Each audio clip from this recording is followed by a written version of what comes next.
Let us rise upon the seven and give all praises to the great God Allah, Father God Allah, and honors to his holy prophet, honors to our holy prophet, Noble Drew Ali, El Hajj Sharif Abdul Ali, that is.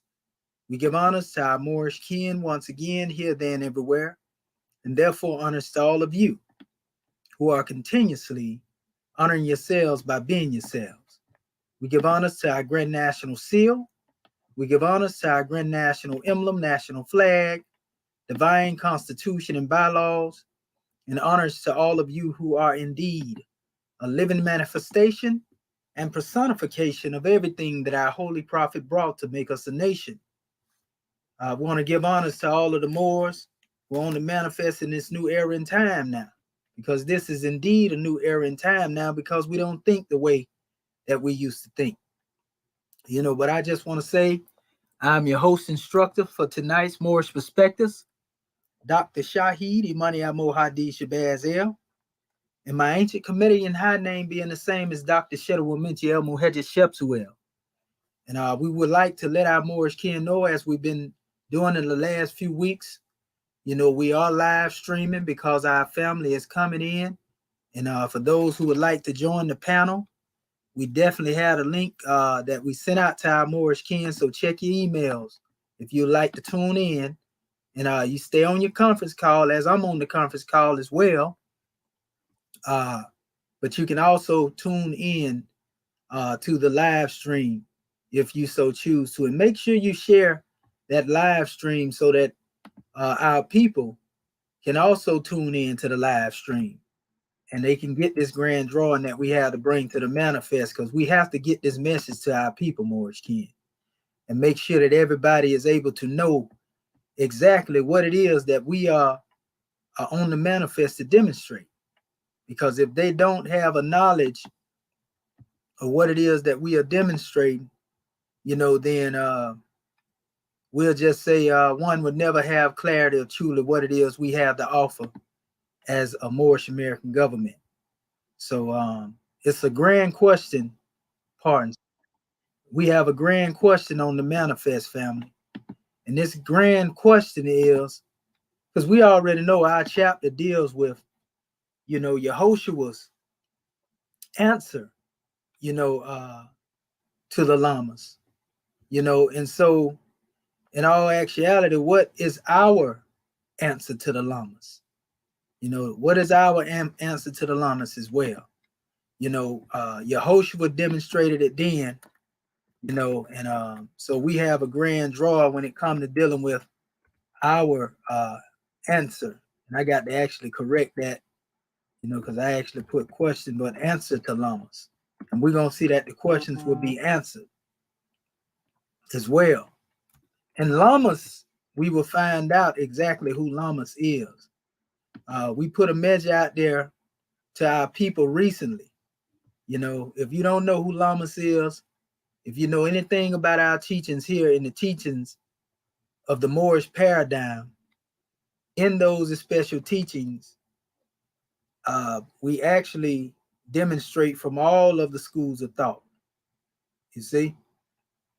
And for those who are looking for the link, if you don't see it right on, I sent it as a reply to the message that I sent. So what I'm going to do, just to make sure that you got it, because I just got a message from our family that they didn't get it, I'm going to resend it again as another link to the email that I just sent. So just scroll down to the very bottom of that email, family, and you will see it.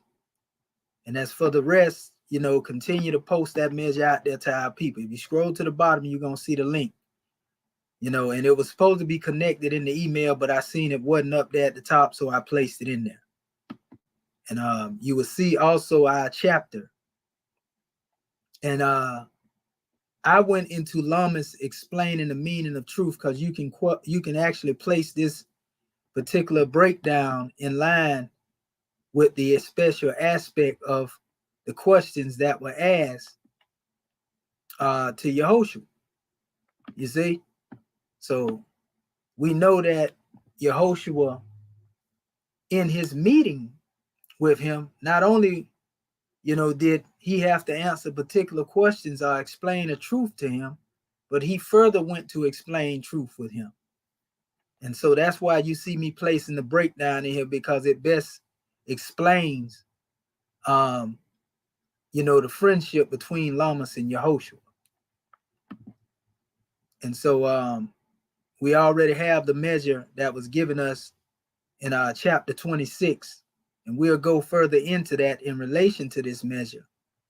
But there's a grand drawing where Lamas went to explain the meaning of truth, and we actually have a breakdown of who Lamas is, and we finna share this with our family too.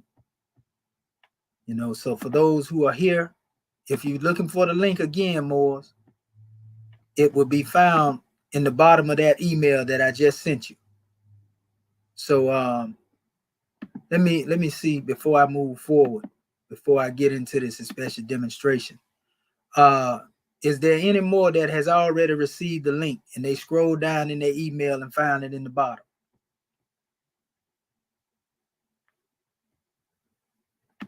It's attached to this email. You scroll to the very bottom of the email and you will see I sent it as a reply. I have it. Okay, I just want to make sure you got it. That way I make sure it got out, Grand Man. So we know all you got to do is scroll all the way to the bottom of the email, and it's at the very bottom.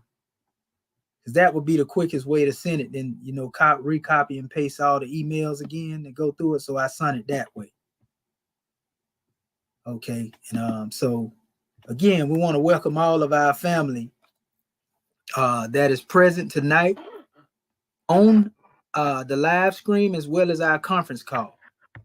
And this is a powerful demonstration we getting ready to bring on the manifest, as all of them are powerful. There's never a time that we don't bring forth a measure to our family that's worth them getting the grand insight, and being able to go into a state of elevation. Every lesson that we give is based upon elevation. We don't give lessons that are lacking. Every lesson that we give is an adept lesson.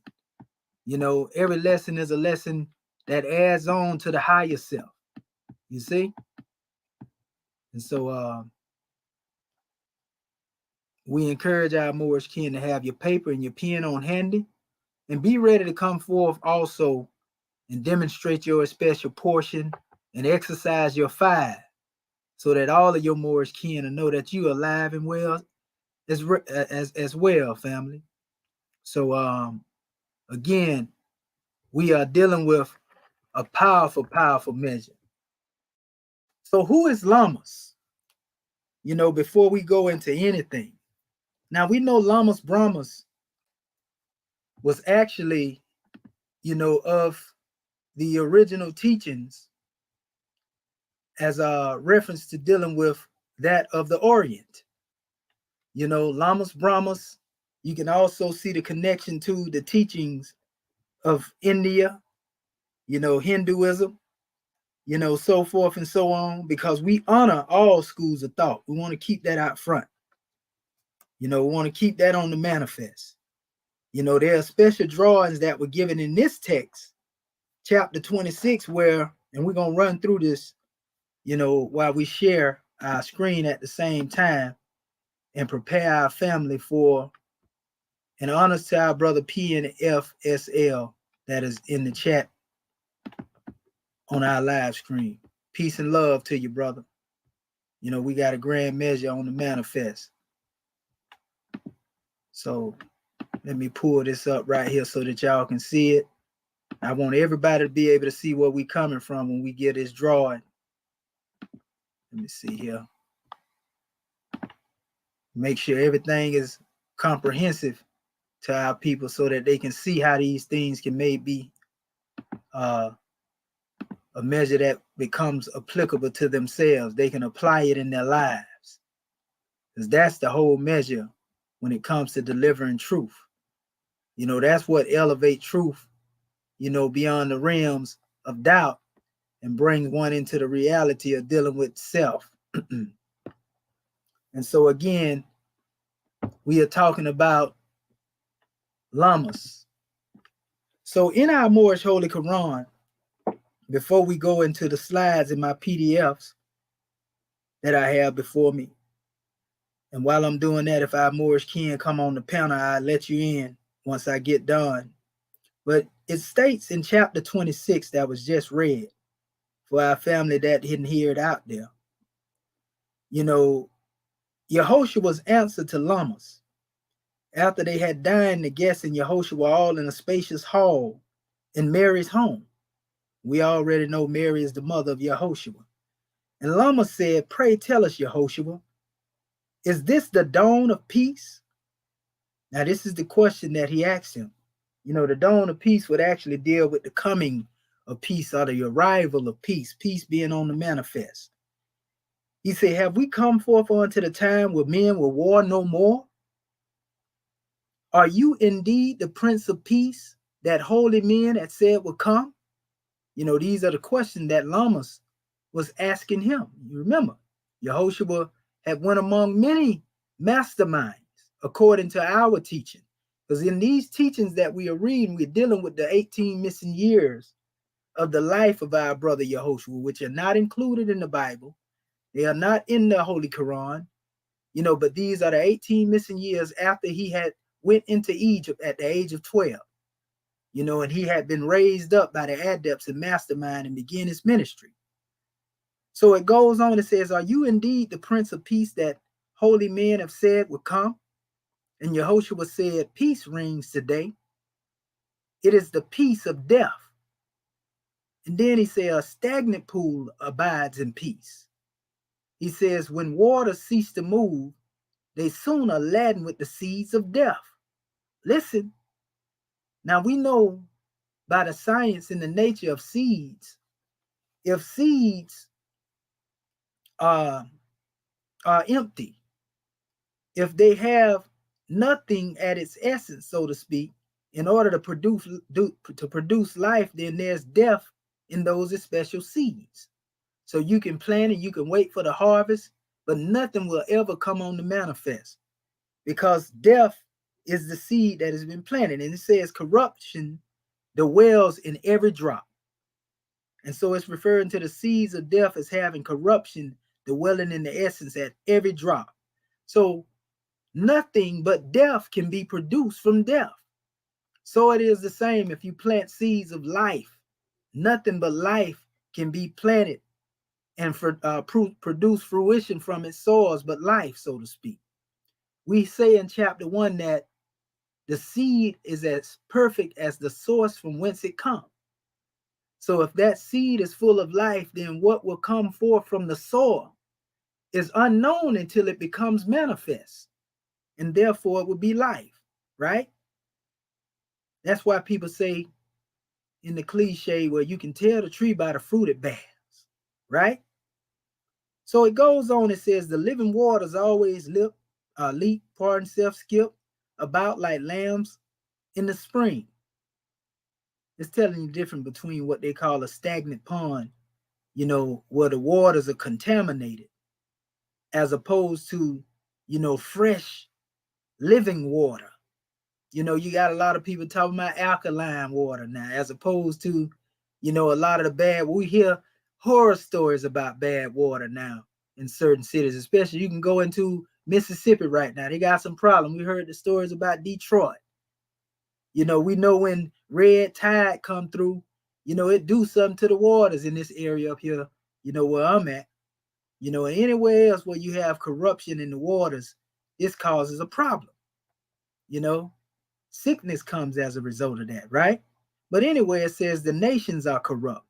They sleep within the arms of death, and they must be aroused before it's too late. And it says in life, we find antagonists at work. See, this is what we want to get at. In life, we find antagonists at work. And boy, do we have some antagonists that be on the manifest every day and everywhere we go. We see antagonists, right?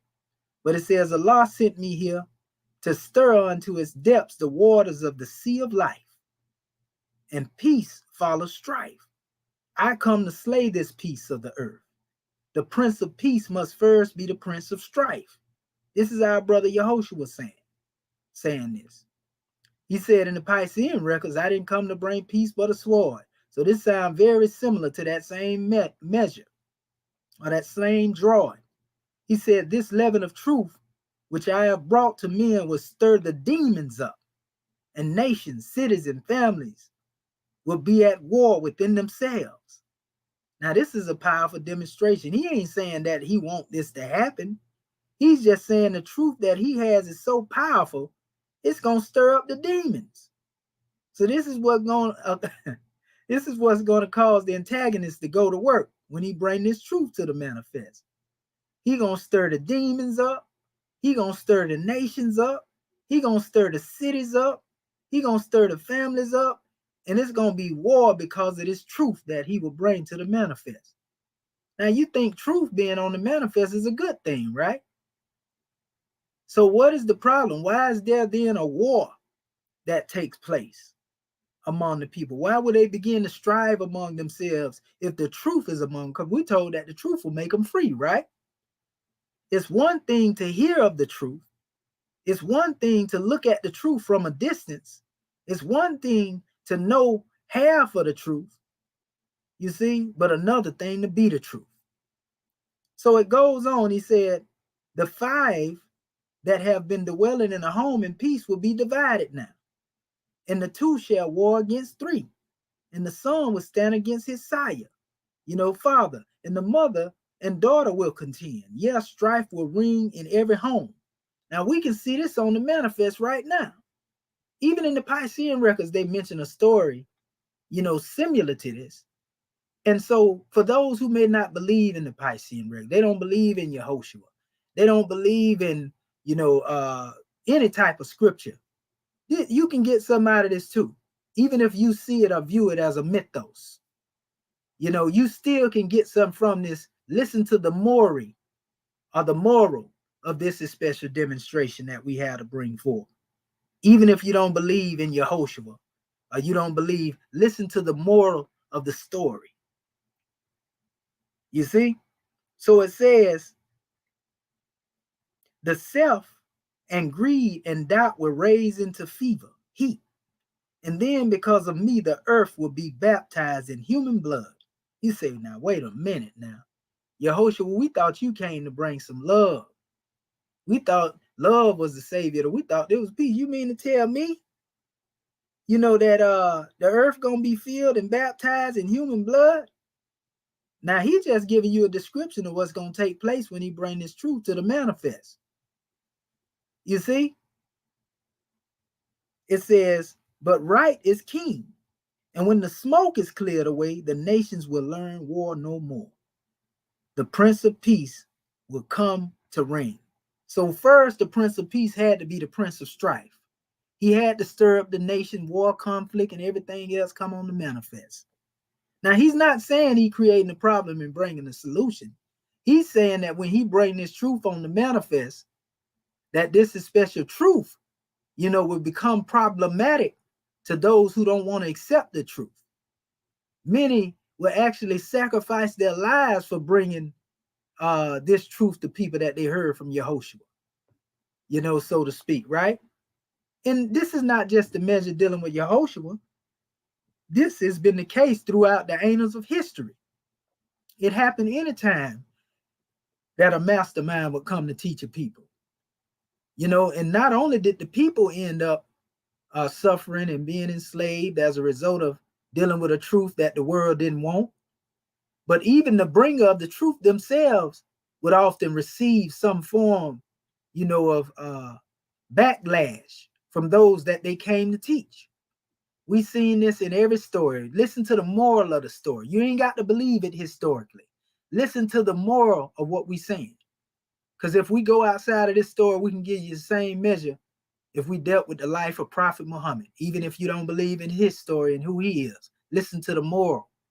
Even if we go into dealing with, all of those who came forth with different schools of teachings of ancient time, the truth, one thing history has shown us, even if you want to go outside of the text of religion or text of spirituality and deal with history itself, what has been shown to us is anytime you have someone that stands on the truth and they bring truth to the manifest, they become the enemy of those who feel threatened by that truth. Islam, and that's a fact. So, as it went on, and we know our family online already got it, but we giving it to our family now that are here listening to us in the live stream as well. So it says, as it went on, it said, behold, the signs of what I say are in the sky, but men can see them not. Now, what do you think he meant by that? Now, we can deal with the signs in the sky in relation to dealing with being able to read, the language that God has inscribed in the book of creation.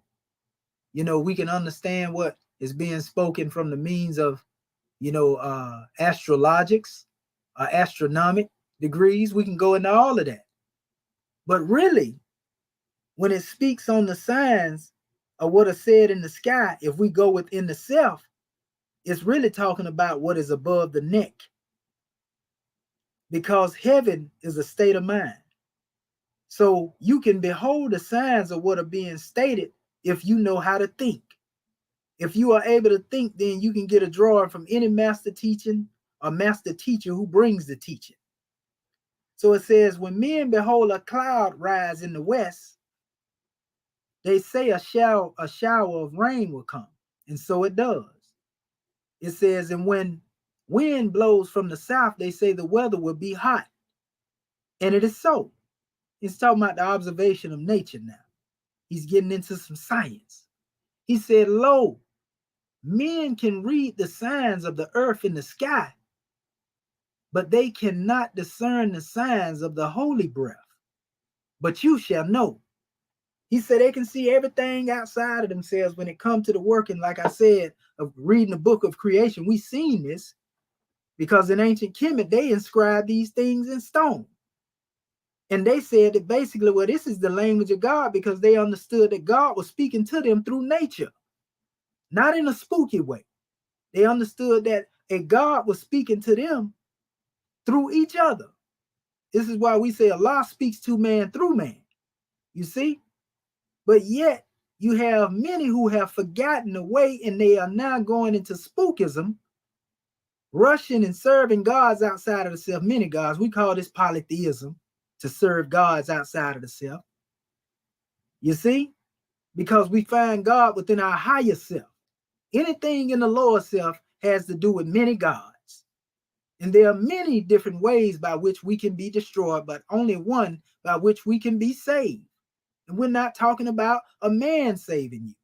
We're talking about going within the higher self, recognizing what it means to be spirit clothed with soul made in the form of Allah, right?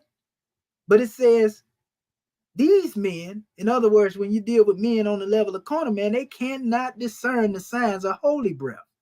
But you shall know. And our people gonna know by the time we get off of this call right here. It says the storms of wrath come on. Carnal man will seek a cause to hail you in the court, cast you in the prison cells. Oh yeah, I know we familiar with that, right? It says, and when these times shall come, let wisdom guide. And do not resent. Resentment makes more strong the wrath of evil men. This is some wisdom right here, right? It says there's a little sense of justice and mercy in the vilest man of the earth. By taking heed to what you do and say and trusting in the guidance of the holy breath. That ain't nothing spooky. The holy breath is what gives you life. The holy breath is what speaks to you and tell you don't go there. Don't do that. Why are you acting like that? That's the reality of holy breath. It says, trusting in the guidance of the holy breath, you may inspire this sense to grow. So the more you trust in the holy breath, the more your senses become heightened. It's a this sense, so it's really speaking of the grand and most we can say elevated sense of consciousness we can have. Some people like to say a sixth sense, but I call it the first sense. Because we came from an original thought, which was the first thought that produced everything. So it says, you thus make the wrath of men to praise Allah. And Yehoshua went his way. And he came unto Beth Sada and taught.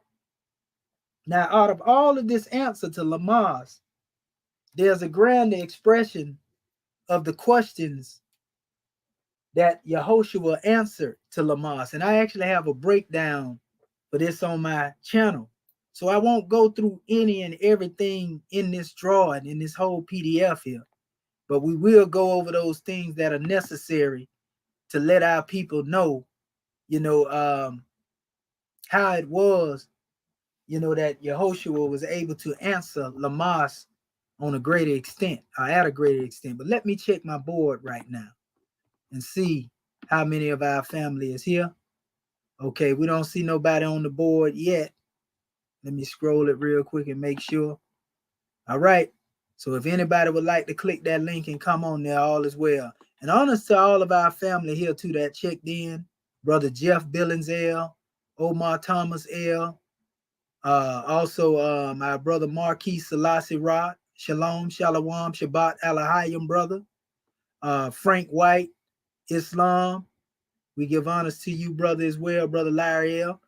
And honors to all of our family that's here, that showed up, because this is a grand drawing, family. I want to make sure I acknowledge my people out there, and all of us have a measure that we can bring to the manifest, and we will be opening everything up to you, so be ready for when we open up the floor, and all is well. So again, I want to do this here too. I want to make sure that I put this up here and give our Moorish kin a grand title. Just give me 1 second, Moorish family. We had one right here.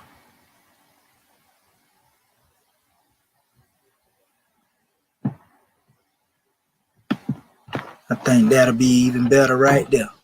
So now, let me go back to our PDF. And to the Moors that can hear me, that are within the sound of my voice on the conference call, you can follow as we go into this. What we find, as Yehoshua had another conversation with Lamas, and this was dealing with the friendship, as I spoke of earlier, of Yehoshua and Lamas. So there was a bond between them. Anytime there's a friendship, there's a bond between two individuals. So there was a bond between Yehoshua and Lamas. And Yehoshua explained to Lamas the meaning of the truth. Now, I went into a grander aspect of this special drawing by showing that the Lamas, the true Lamas, has to do with being present within oneself. Scientifically, within the brain of man, and you would hear us speak of in our teachings that the soul resides within the brain. And this is in relation to even being evident by what the actions of the soul are referred to in our teaching. And this is referred to as thinking, willing, reason, and understanding and remembrance. You see, you can't think with anything else, that has to do with your body. All that thinking happens, right there within what we call the brain. So this is how we connect the actions of the soul as well to the brain. Thinking, willing, reason, understanding, remembrance. You see? But in science, there's something that stands out, because when we deal with the Lamas, if we want to get into, what we would call the more esoteric or the spiritual meaning behind it, we can see at the center of the brain is the thalamus. The optic thalamus is what they call it. And, we can see the close relation to this word thalamus and Lamas. But we're going to take you beyond theory, so to speak, into reality, that this ain't just something being made up, that there's some reality to this demonstration. And this needs to be known by our people, so that they will be able to understand the science of when we say, as it is above, so it is below. As it is within, so it is without. When we say these things, we're not just saying it to be philosophical and sound good. So, the brain itself, as we see, it consists of many different elements. This ain't even all of them. This ain't even all of them, family. We will be featuring Elihu's lessons dealing with Mathino's adept instructions also alongside of Elihu's lessons. And so you see you have what they call the hypothalamic nuclei. You see they have what they call the amygdala, the hippocampus, right? What they call the cingulate gyrus, or gyrus, and then they have the corpus callosum, but yet and still the main aspect going into the center, because we talk about moving from the center to the outer bounds. This optic thalamus is most important. So let us see what is being said here. Now I will give you, this drawing here, and this is coming from our Grand National Chairman.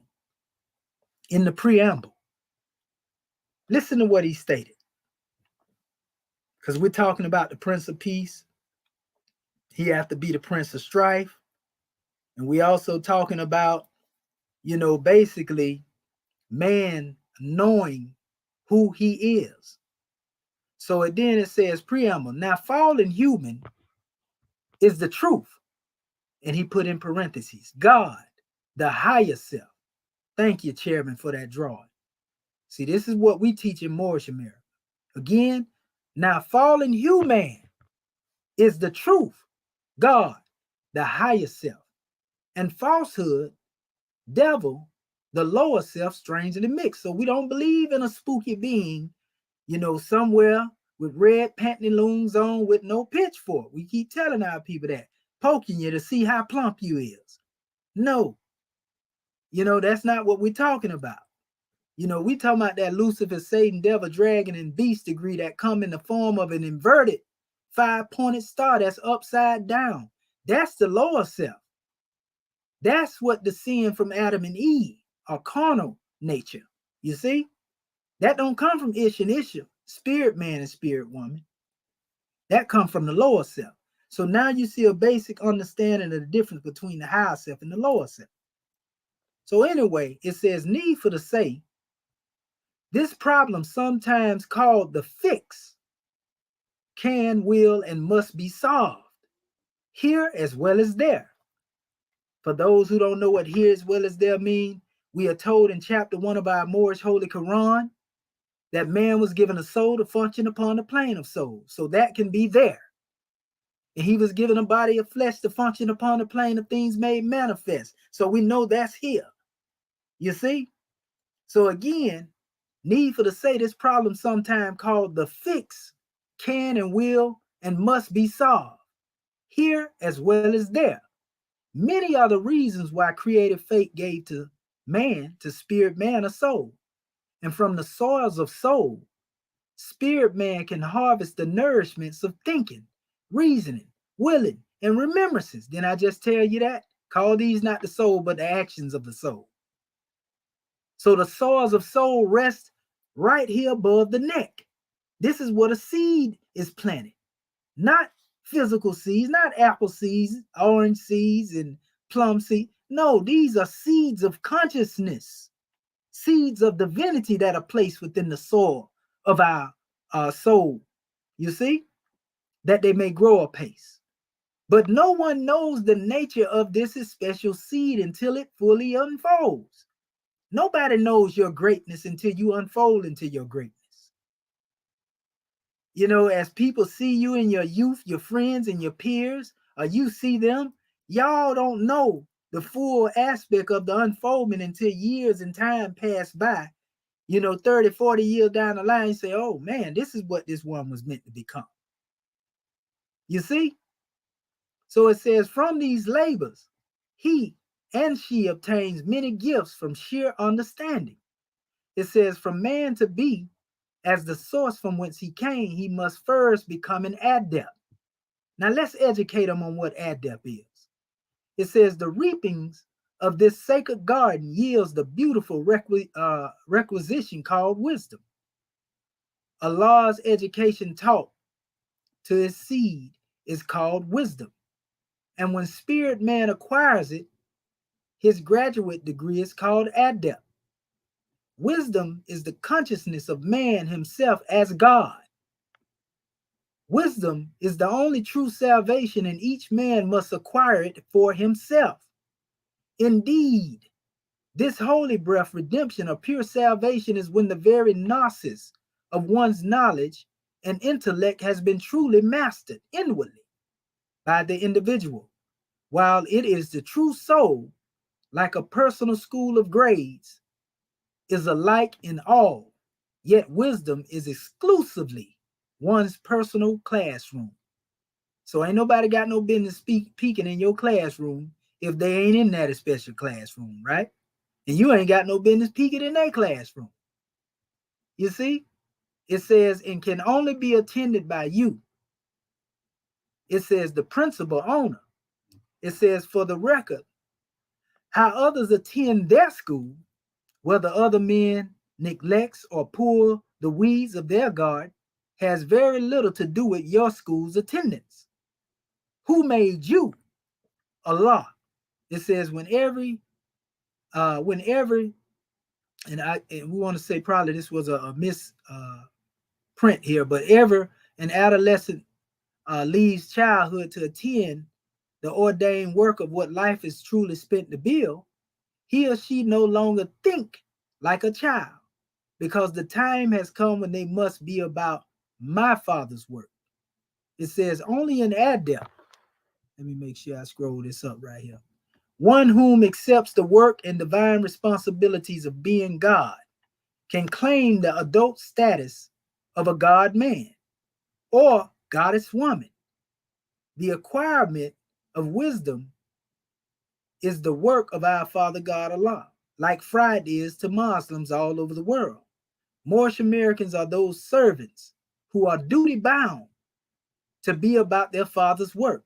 To build his temple above his neck is but one work man is called to do in order to save a Mexim and guide the nations of the earth to Emmanuel. Now, when we say guide the nation to Emmanuel, we're talking about the God within, because Emmanuel means God with us. And when we say God with us, this is only because it means God within us. So make no mistake about it.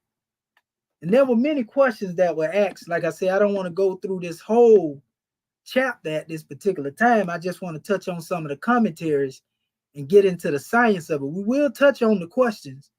We just won't read the whole chapter because we want to leave some room open so that we can hear from our family. You know, and we probably can go in there and touch on them deeper from that aspect. But we're going to go into the question because this became a lesson, you know, where the chairman was giving one the opportunity to become truly adept. You know, there's no man that make you this. This is the great God. And it says, let us make man. And then it says adept, right? It said there are reasons why creative fate gave to man, spirit man, a soul. From the soils of soul, spirit man can harvest the nourishments of thinking, willing, and remembrances. And now this is actually going into the same measure right here. Let me scroll it down. Sorry about that, moves. It's actually supposed to be right here. Okay, here we go. It says, your assignment is to study, learn, and become the master. The 12 highlighted words in our Holy Quran, chapter 11, chronological order, become the answer to these 12 questions. Master this assignment and become the adept you were made to be. So like I said, these are questions that were asked by Lamas to Yehoshua in this chapter. And man is never saved by being hoodwinked into organizations, rituals, secret oaths, and sworn promises to Western orders of men. I'm going to say that again. Man is never saved by being hoodwinked into organizations, rituals, secret oaths, and sworn promises to Western orders of men. If man knows, he must be now what he knows. He must be what he knows. Student ministers of divinity, your assignment is to study, learn, and be the master of the 12 highlighted words above in your chapter 7. It says all answer to these 12 questions must come from the purity of your heart and mind. Master this assignment and become the adept you were made to be. You see, notice what he said, master the assignment and become the adept you were made to be. These are questions. You see, this is the whole aspect of the reason why there had to be an answer. So once you answer the questions to Lamas, and remember, we just showed you how Lamas corresponds with something within you, the ability to think, right? The ability to will. So that's the only way you can really answer these questions. What is truth is one of the questions. What is falsehood is another question. What is holy breath? That's another question. What is man? What is power? What is force? What is understanding? What is wisdom? What is salvation? What is belief? What is faith? What is fruition? These are the questions that were answered, and we were given to answer to become, those who are in the higher self. Because before we can guide a nation, we have to think as executive rulers. We can't guide a nation thinking like Negroes. All of these questions that I just asked are relevant to making one a leader and a guide of their nation. If you don't think these questions are relevant to being a leader, a guide, or executive ruler of a nation, then you must not have a whole lot to think with. So it says your Moorish American government proudly recognizes you are the fruition of your answers above. We now affirm you are love, a deific adept, and the meaning of truth. Praise Allah and welcome home, Muslim. So now let us go into this, because in this particular chapter, and we'll touch on this through these definitions, it speaks of the car of Jagannath, and or the temple, so to speak, that are also in that particular area. And so when we did the research to look up Jagannath, we found Sri Jagannath Temple in Puri, which deals with Hinduism. And this is in reference to this chapter. It says the form of Krishna worshipped in Puri, or Orissa, where the annual festival, his image is dragged through the streets on a heavy chariot. And we heard in our chapter about a cart, of Jagannath being drawn and actually being an empty cart. You see, an empty cart, void, with nothing in it. That's what it referred to, basically somebody that basically ain't got nothing to think with as. You making a whole lot of noise, but ain't nothing going on in there. So it says, the devotees are said formerly to have thrown themselves under its will, formerly called Juggernaut. For those who don't know what the word Juggernaut is, I think they had a Juggernaut on a cartoon He-Man back in the day, right? He used to run his head up against walls, right? It ain't strange, because we heard that if you continue to do the same thing, expecting different results, that's like banging your head against the wall over and over again. And they call that insanity, right? So the pronunciation, they said, is Jagannath. And the origin is via Hindu from Sanskrit, and the word Jagannath actually means the Lord of the world. You see, so when one comes in the true higher state of consciousness, they stop banging their head against that wall. And they become the Lord of the world, because they become the Lord of their own actions. This is why we are told man is the Lord of the plane of soul and Lord of the plane of things made manifest. You see? So that's a powerful demonstration in and of itself. And in this particular measure, I even go into, and this is actually a book that's called The God Spot. And this is actually showing a universal expression between all beliefs, no matter what you stand on. Each and every one of us, I don't care if you call yourself whatever you want to call yourself religiously, or even if you believe you are atheist, I still call you atheist. But anyway, at the center, of one's mind is what we call the God spot. Now, we just talked about thalamus and the lamas within. Now, how is all this making sense? We're talking about the Lord of the worlds. We talk about God being the light of the heavens, and we say that the heavens represent that which is above your neck. True heaven is above your neck. We touched that earlier. So we making these sciences applicable to our living, not just being told as a fable like tale. How do we know this? Now let's go into this. Now this is actually coming from a book known as the Ancient Egyptian Buddha, and it's actually dealing with the Lamas as it relates to going into the word Hikapta. Hikapta is another word for the word Coptic, but Hikapta is the ancient Kemetic word for the word that they call Coptic. It means chamber or meeting place. So look up the word thalamus yourself, those who are listening to me in my audience, and watch it check out just like I said it was. So this brings us to a whole nother level. And I just showed you that the thalamus is at the center of the brain. I just talked about the God spot. So if all of these things are pointing to the same direction, then there must be some relation. Not even that. You heard the chairman referring to your classroom as your own garden, your soul. But if you go into the teachings of ancient Kemet, they will refer to this especially exalted realm or this garden as a sacred garden of peace. It called it Seket Aru in the ancient Kemetic language, which they also call it Seket Allah, the gardens of Allah, Ahla, the garden of peace. This is where they say Ra went when he got tired of dealing with the hard-headed, people that was around him. They say he withdrew and went into the gardens of Allah. This is what it states. So anyway, it says the thalamus also plays an important role in regulating the states of sleep and wakefulness. The thalamic nuclei have strong reciprocal connections with the cerebral cortex, forming a thalamic circuits that are believed to be involved with consciousness.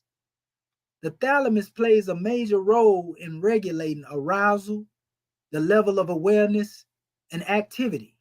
Damage to the thalamus can lead to permanent coma. So when you see people go into a comatose state, they are saying that this is connected to the thalamus, damage. Now, when they talk about the cortex and, the cerebral, if you look, there are like little mazes going on through the brain, so to speak, and they have to do with gray matter. It's gray matter that flow through the brain, which they look black right here in the way that they have the artwork. That gray matter is like ground wire through which the current of divinity, energy travels, through the brain, how messages are sent and so forth and so on. You see, I told y'all science is not separate from the context of scripture when you understand what's being said. So now watch what it says here. As you can see where the true Buddhists come from.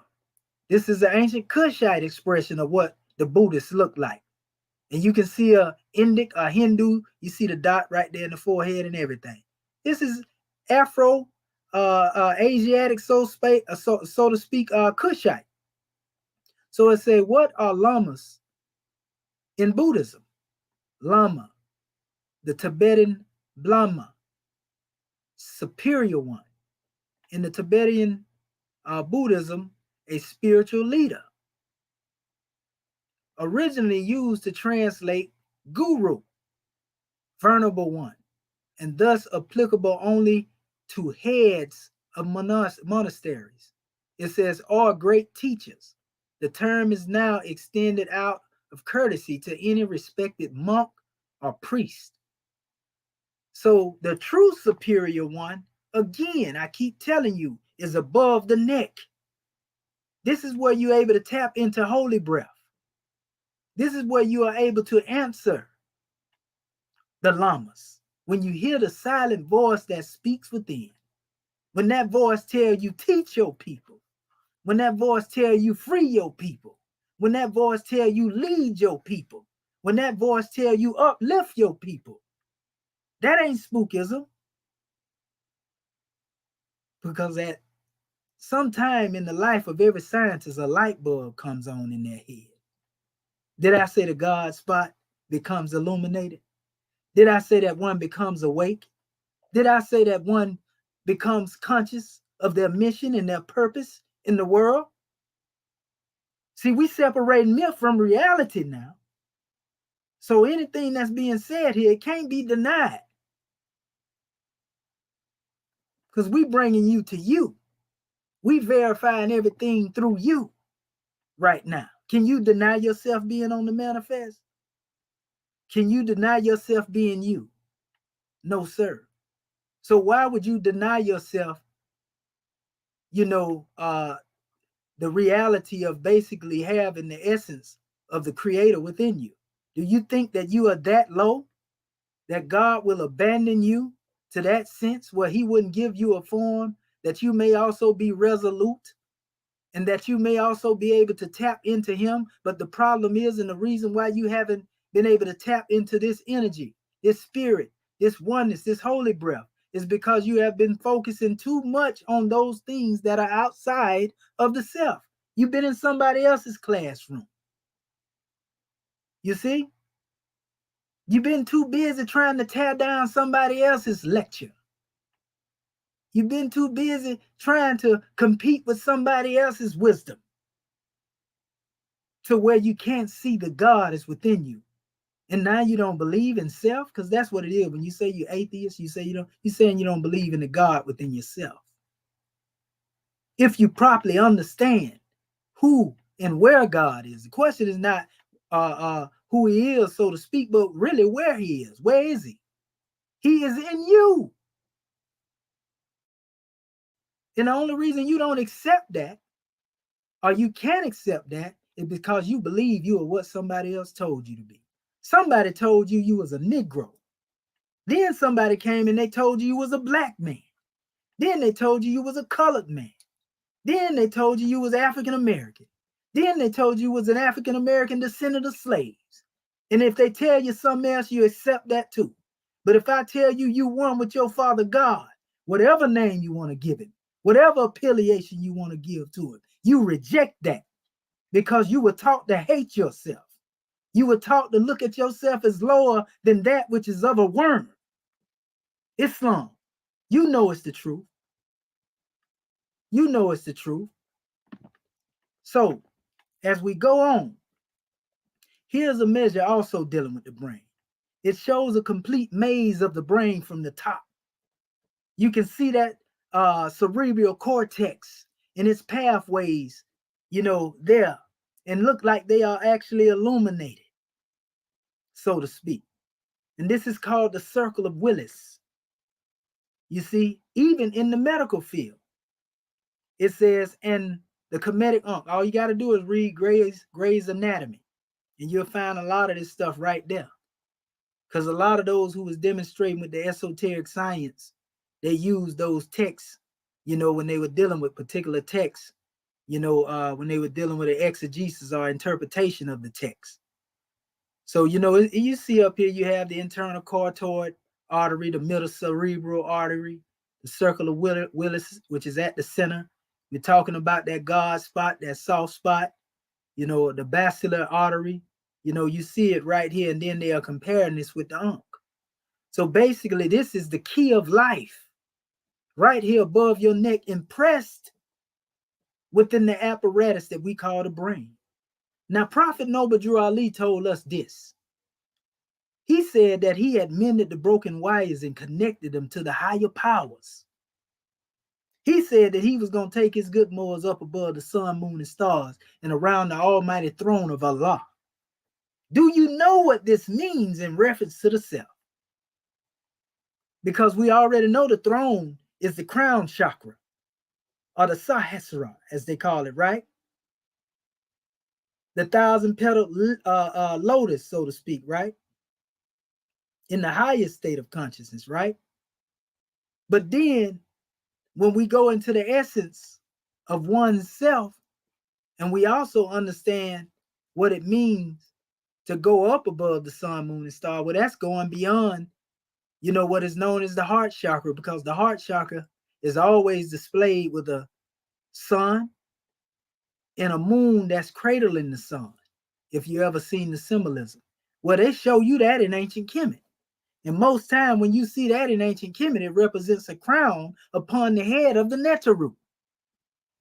So this means one has been raised, that there is a ladder, as we say, is reaching from the heart of man to the heart of Allah, which represents the consciousness of man above the neck. So when he say he is going to mend the broken wires and connect them to the higher power, he had to climb the ladder.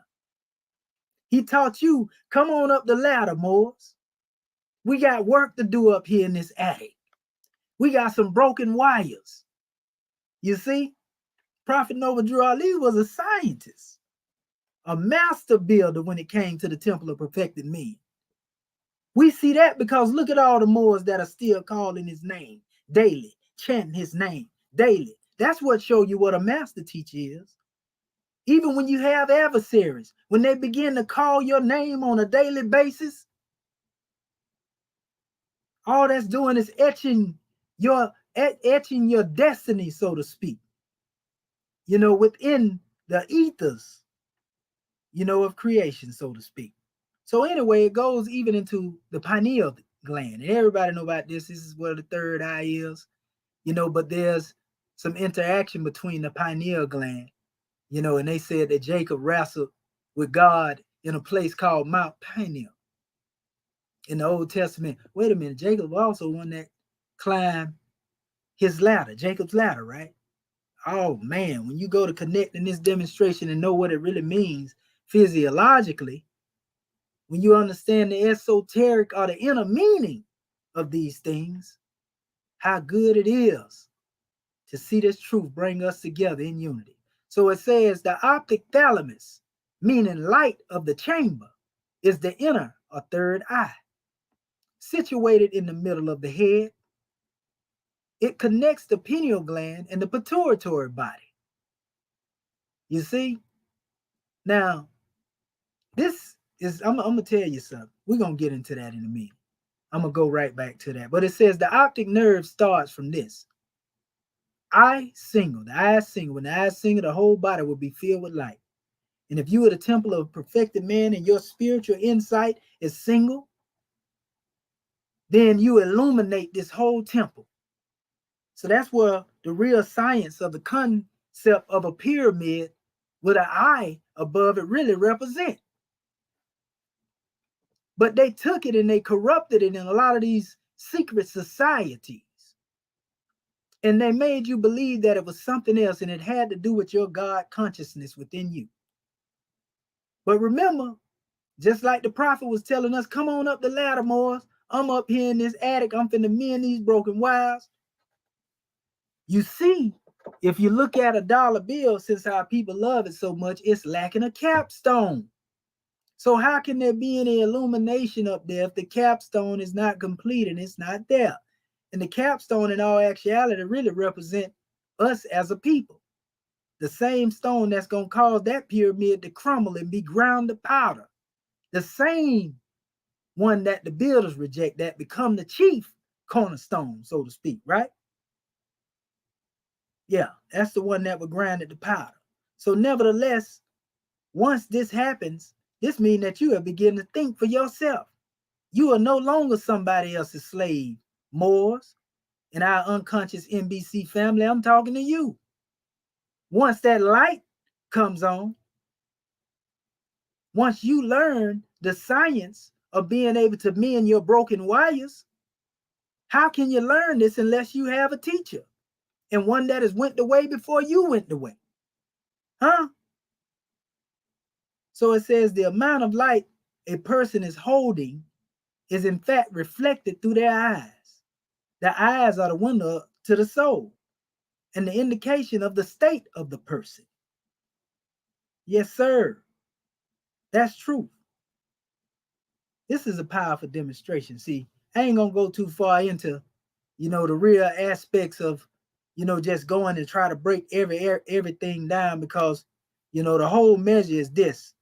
We want to make sure our people can make applicable what it is they know. But what I will say is this, that pituitary body what they call pituitary and also the pineal gland, in conjunction with each other, they are synonymous if we are putting this in the context, of our ancestral lineage.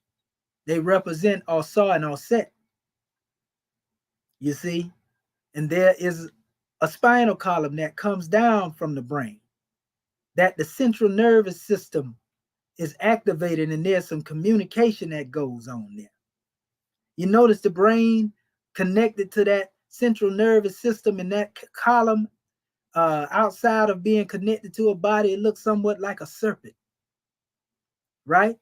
And you understand in ancient Kemet why, once one mastered the lower self and one mastered, the serpent in the garden, and they was able to put that demonstration at bay, one becomes a victor and one becomes wise as a serpent, as they would say, and as harmless as a dove, as the Piscean records would say. Now one can show what it is that they had conquered and how they became the conqueror, how they became the adept. See, there's a certain fluid that is produced between the pineal gland and pituitary body. You see, one is said to be gold and one is said to be the color of a milky substance. And this flows down the spinal column, and it basically saturates the ganglionic centers, which we call chakra points. Scientifically, they call ganglionic centers. And then this is what causes a grand awakening if we are treating the body right. I just put that on the manifest to give our family some insight. So the true Asa and Aset is right there in the head. Even at a certain view, you're going to see that the thalamus actually is seen as hair root. Let me keep going. You can also see here, and I said something about the 12 departments of self-government and sense government. What do we know about governing ourselves? What do we know about what sense government is? Because to govern self under self-government is a great thing. But many of our people have fallen into the state of sense government, which you are dealing with being governed by your sensual pleasures, as opposed to being governed by your higher self. See, just as you have 12 cranial nerves, your olfactory, your optic, your oculomotor, your trochlear, your trigeminal, your abductive, all these here, these 12 that actually have to do with the functionality of the brain. Just as you have these things really at a higher level, these are 12 departments. You see, just as your brain works, as it is above, so it is below, as it is within, so it is without. We can also connect this to what we call the plane sphere, or the dendera, which is often seen in the ceilings of ancient Kemet, where the Europeans stole their so-called astrological charts from. Oh, we're going to give it all up tonight. You see? I'm showing you that everything that our people marvel in outside of themselves is really inside of themselves, or at least it corresponds with these different stations inside of us. That's not spookism. That's science. The only way you think this is crazy or spookism is because you don't know yourself. You too caught up in that dollar bill and missing the fact that the capstone ain't there. You ain't raised to your original state of consciousness. And we were talking about this measure, and we can go through many different texts and bring the teaching on the manifest, because your spine really represents the Nile Valley. There are 7 nodes that roll upon that special demonstration. And these are temples that are established at the nodes. You see, and this also has to do with one going within their state of self-mastery. I'll let you go look up them temples that go along the Nile Valley that has to do with your body. When you hear about the temple of Saqqara, it's really talking about the temple of the chakra. You see? The shock of Ra. Then we just talk about connecting the higher powers. Then we just talk about the prophet men and the broken wires. See, a lot of people don't know, family. When you talk about the principles of Asa and Aset in ancient Kemet, These special principles have to do with that which is within us. And this continues to go on. This is from generation unto generation. Just as when you also go into dealing with what you see here, I show all of, I was talking about this the other day in one of our classes. You know, I was talking about the 12 cell salts of the body, which if we have knowledge of, we can heal ourselves as a result to our connection within our calendar, you know, which deal with the circle 7 made manifest. All of this is really synonymous to those same 12 cranial nerves. They communicate with these dendera that are within, you know, the plane sphere that a lot of people like to call falsely zodiac, which is what they call it the world of little animals and all that type of foolishness. You know, but I ain't never seen no animals do nothing but be animals. You know, it take God men and God women to govern, you know, the beast of the field and everything in creation. So what they doing up there in the plane sphere, outside of one dealing with knowing mastery over these particular passions. So as we go on, family, just as Yehoshua was able to answer Lamas, we have the same ability. When we are asked the questions that we are asked, we ain't gonna just put this burden on Yehoshua. And then you think you can hide behind Yehoshua and you ain't got to deal with the work that you called to do. No, this all has to do with one going within their self. You got to face the self. Hold on real quick. Let me see if we have some family. I don't want to, if our family trying to get in, okay, we don't see nobody trying to get in here. So that's all good and well. What I'm going to do, just in case our Moorish kin may have not got this particular drawing, because I know some of our Moorish kin would normally be in this class. I'm going to re-forward this email to our family again.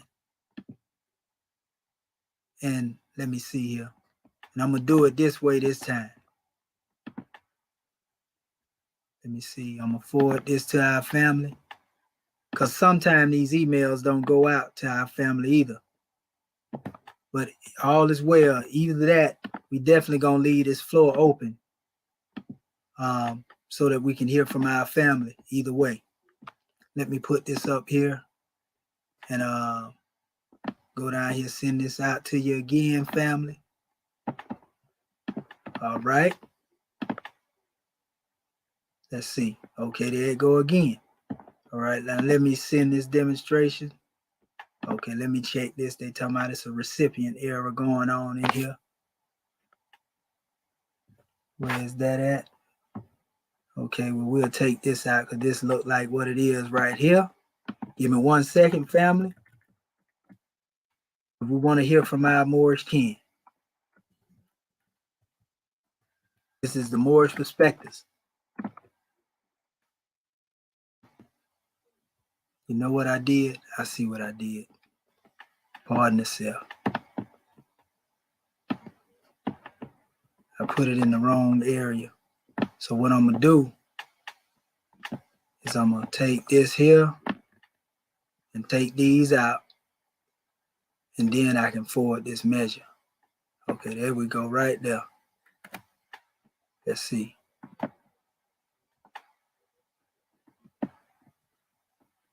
Take this out here. Okay.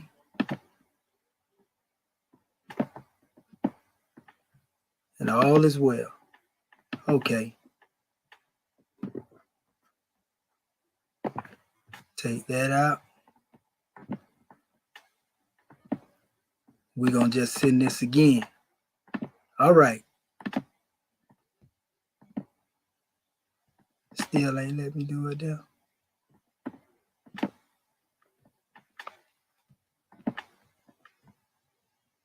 Rome ain't built nothing to last.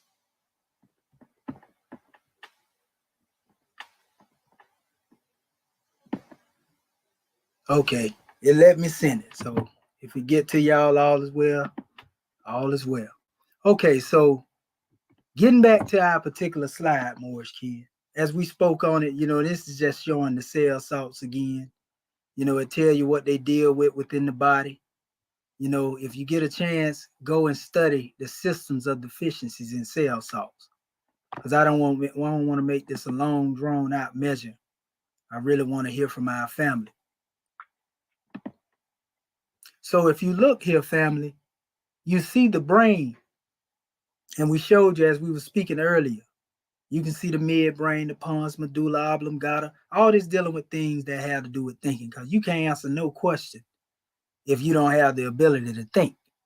So the eye of Heru, or Horus, as they like to call it, you can see its similarity between the optic thalamus. You see the Lamas, in the special eye of Heru. You can see the connection actually here, right here with the brain stem and everything. You see the pituitary, the pineal gland. So when you deal with the concept of pituitary and pineal, and I said all saw and all set, if you can see Heru being here as the same in connection with the Lamas in the chamber of oneself, then you have the complete, essence of what we would call, the divine family of ancient Kemet. You see, so your ancestors are always with you, family. You even have in the same stem, in the portion, if you were to look at it from a different angle, what they call the pyramids. All in these scientific terminologies that I'm using now. This ain't stuff being made up. Go look it up. So you can see, again, that the king's chamber, which is the highest of the chambers in the Great Pyramid, is there. We just have to come up out of that medulla oblongata. We got to come up out of that reptilian brain, a subconscious state, and come into what we call superconscious, a divine consciousness. You can also see a connection to the scarab beetle that's located here when you hook it up from the bottom of the thalamus, where we can see what looks identical to a pair of wings surrounding the thalamus. All of these things, this is why our chairman say fearfully and wonderfully are we made.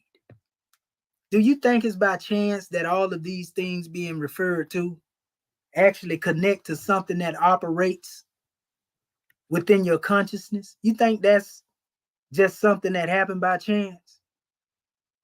No, sir. Just as you see here, the two serpents that are cortoid, really in representation of the cortoid veins, two of them that goes around the spinal column, one passing oxygen, which would represent the blue, and one passing blood, which would represent the red serpent that I'm showing here.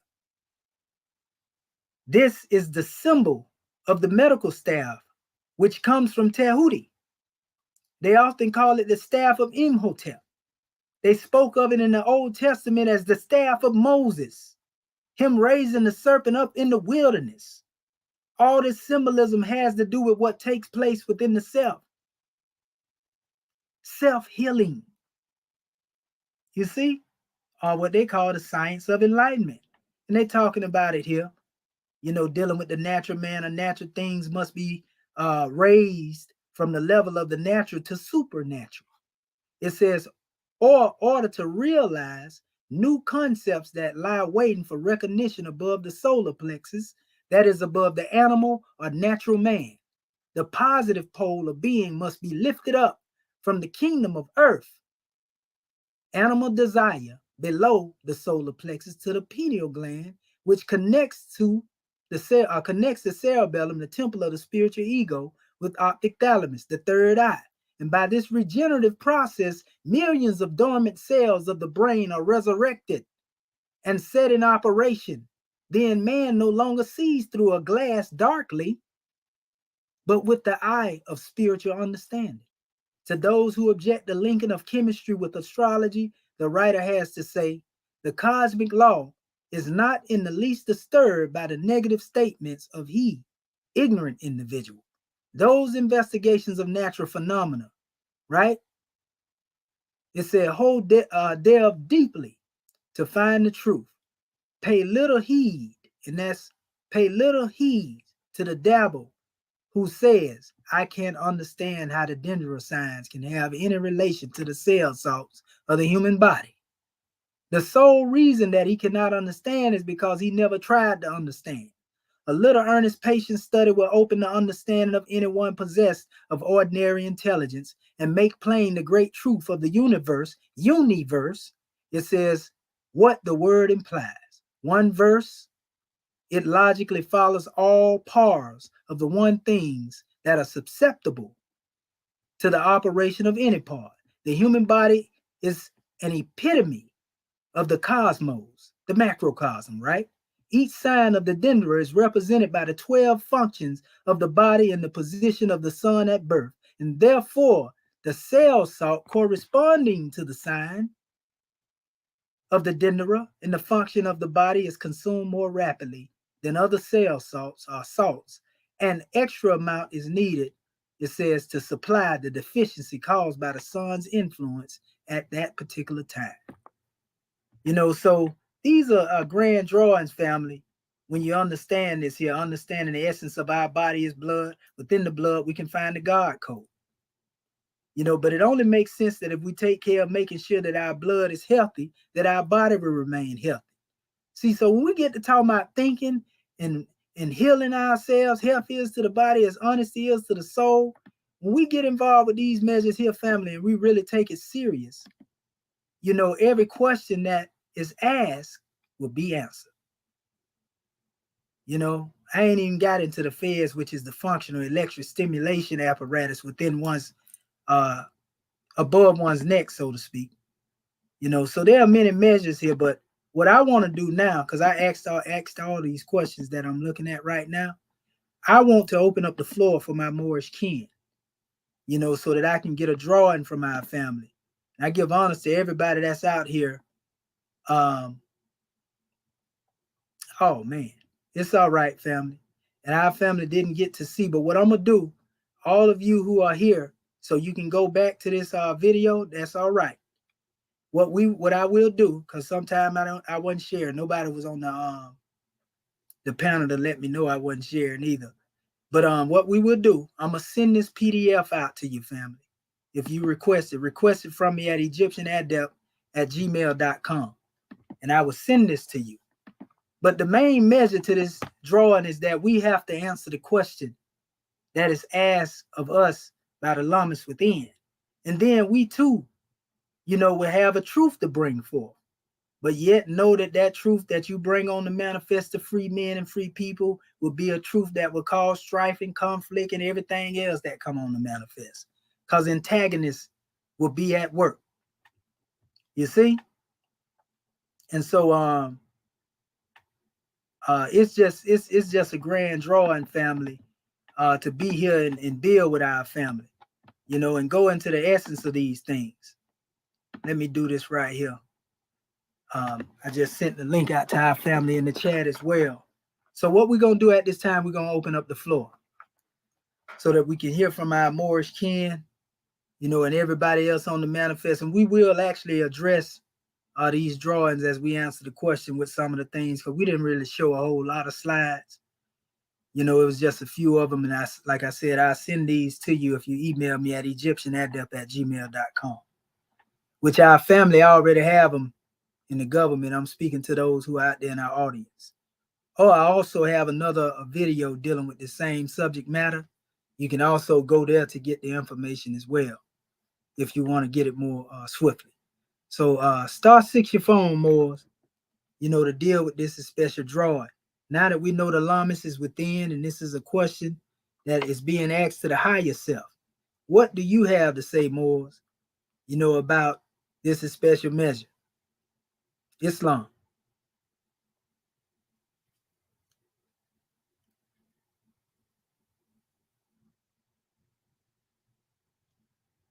Can you hear me, Moorish King? Yes, sir. It's fine. All right, Sister Cammy, what have you to say, Goddess and Queen? That's to God, man. This is Sister Cammy. I'm in Michigan. I rise, honor, and praise the great God of life. I honor His prophet, noble quality, officials, citizens, Moors here, there, and everywhere, especially my Moorish kin. In your demonstration, you mentioned Yehoshua and that truth, Lamas. and your host was saying something about the possibility of war, or it could, the truth could or would result in war. And then Lamas, being within the higher self, or being within the self, the higher self. And that truth, it is one of the highest principles known to man. And truth can cause a war within yourself. It can cause discord in relationships, in governments, all types of stuff. Because when you live in that falsehood and that illusion that dwells within the lower self, when that truth shines that light, sometimes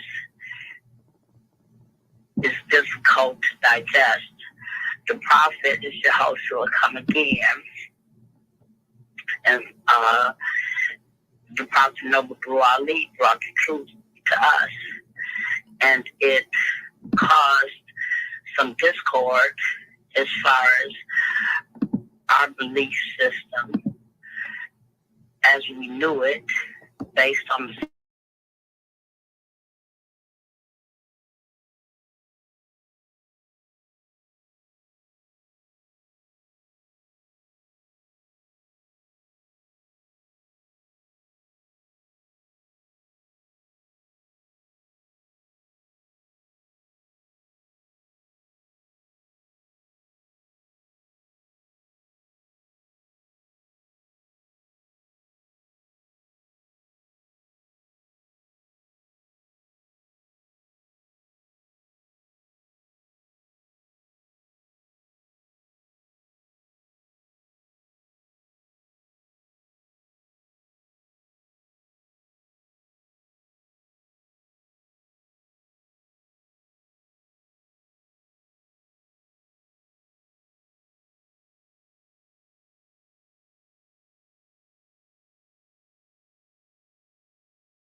honors to this demonstration that you the link that you put forward.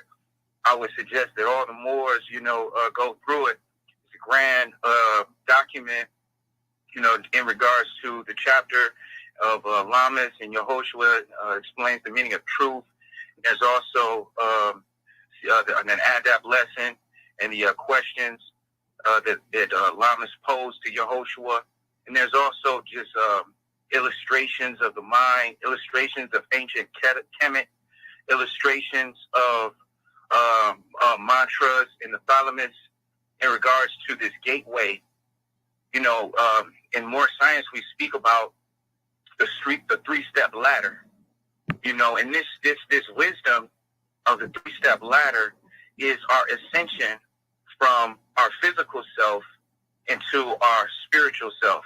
It starts with belief, and belief is what man believes perhaps might be true, and goes into the faith, and faith is lost in fruition. And so we can see that this is our transition into the spiritual realm of divinity. And before we go into this realm, we understand that the road must be paved. It's a practice. And I'm so thankful for you to making it practical from a scientific perspective, so we can see that these are things that we can actually do to travel within the consciousness of our very own heart and mind.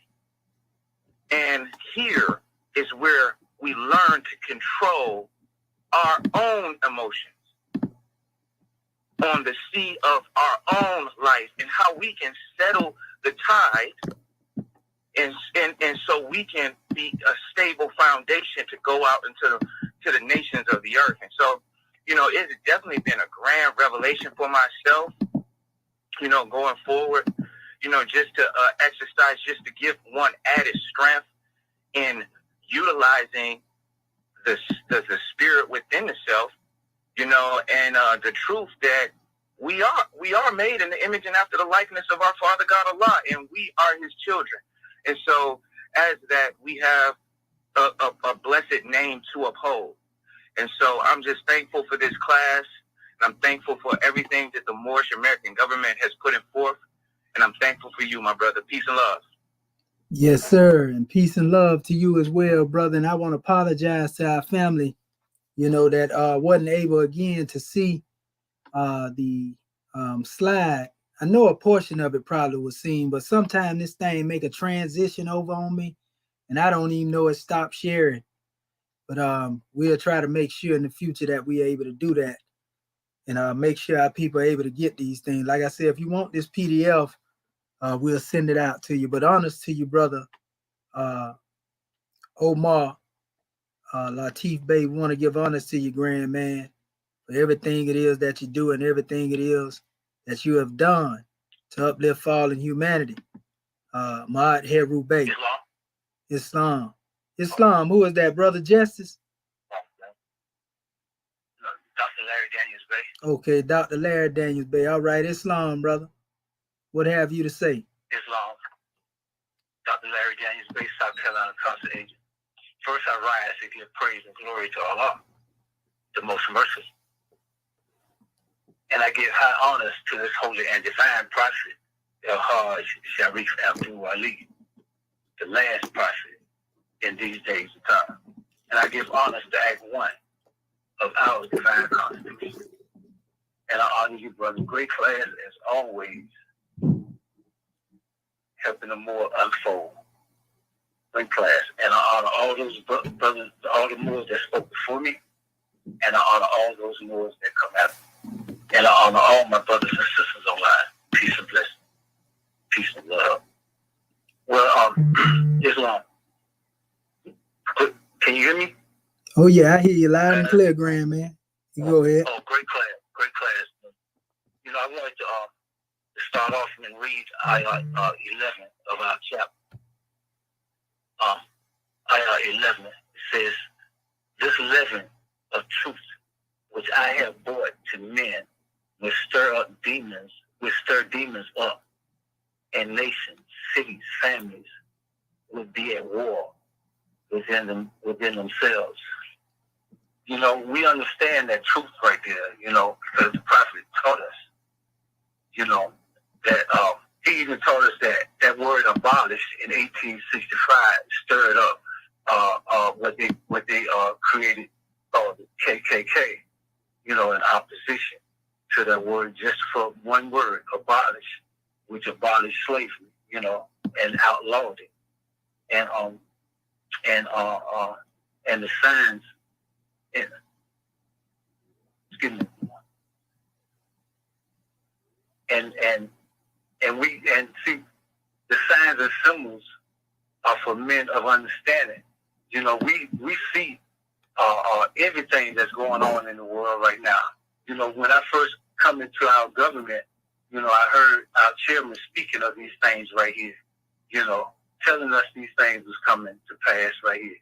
And it's coming. And then when we read our prophecies, you know, we know the prophecies are being fulfilled, you know, and wars and, you know, I call it with their involution. They're turning in on themselves right now, you know, because even in the Kabbalion, where it said everything as above, so below, and everything vibrates, and that which is, you know, everything has a rise and a fall, in other words, you know, and see, the Moors are rising now, and the beauty about us rising is that we don't have to fall. All we have to do is keep it above the neck, you see, because we're spirits, and we're talking on the physical plane now. When we talk about, you know, that's what we feel. We feel our fall was mental. But, you know, when a Moor rise and stay in his place, you don't have to worry about those rising and falling, you know. And just like you were saying earlier, well, we know that the prophet taught us that the human organism is such a magnificent specimen, you know what I'm saying? Because it don't need no outside work. It take care of itself. And that blood, that the skin is solidified blood. It's dead cells, and dead cells fall off and other cells are created. So when a Moor gets sick, you know, just like you always say, brother, you know, it's a poor Moor that can't heal itself. Because, see, this human understanding the way like that's why the prophet said, know thyself. Because when we understand that we can fix anything going on with this body right here, just by knowing that everything has two poles, and you just have to balance things, and everything starts above the neck. But fasting or killing, you know, that's fasting, because once the blood gets saturated with all them poisons and stuff, and then man, you know, go down into decrepitude. And excuse me, and I was thinking about the Lamas too, you know, and we know that man has the 7 chakras in his body, the 7 centers, you know, gangland centers and stuff. Sometimes I call them energy centers, you know. But you know, brother, it's so much that, you know, that you spoke on, and I was jotting down things that I wanted to, that I understand from my level of understanding, you know. But and we understand that the truth is, excuse me.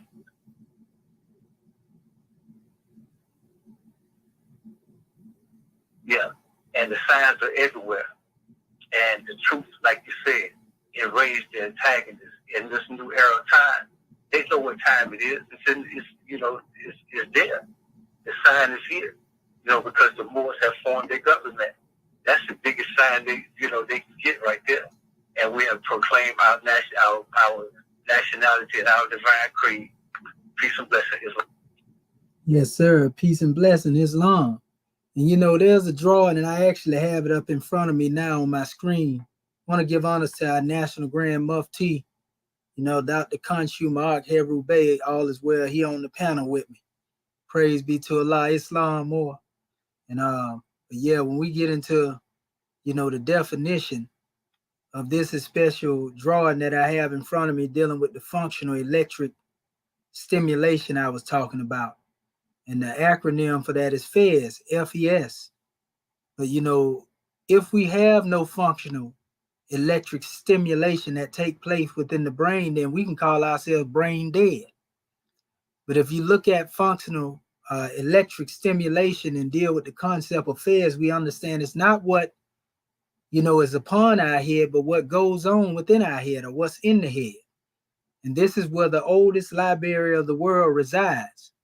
And dealing with the concept of the FES within, it talks about the early brain development, and deal with after what they call neurulation, in the analogy of the pre-thalamus, and the thalamus is induced with what they call the neural tube, data from different vertebrae or model organisms support a model in which the interaction between two transcription factors, which is FES, F-E-Z, and the OTAX, it's a decisive importance. This is all talking about the development of brain, now early brain development. It's a FES is expressed in the pre-thalamus, and functional experiments show that FES is required for pre-thalamus formation. So there has to be, pre-thalamus formation, and this is caused by FES. This is caused by early brain development processes.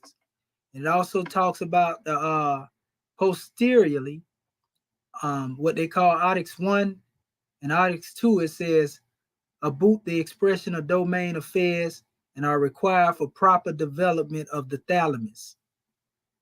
So this FES, is actually necessary in order for there to be some brain development, so to speak, when we're dealing with the actual scientific connections to the body.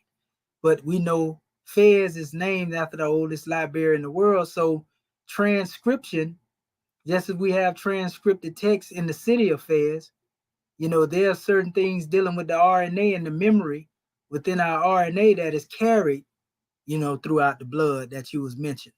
Whether we're able to heal ourselves or harm ourselves, it's all on us.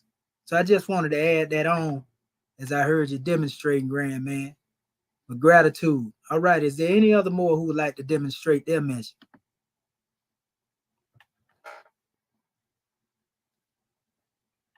Islam. Islam, brother. Islam. Wow. Yes, this is Divine Minister Michael and territory. And once again, I rise and get the big guidelines to our Prophet Ali and honest to our citizens, our officials, and our government.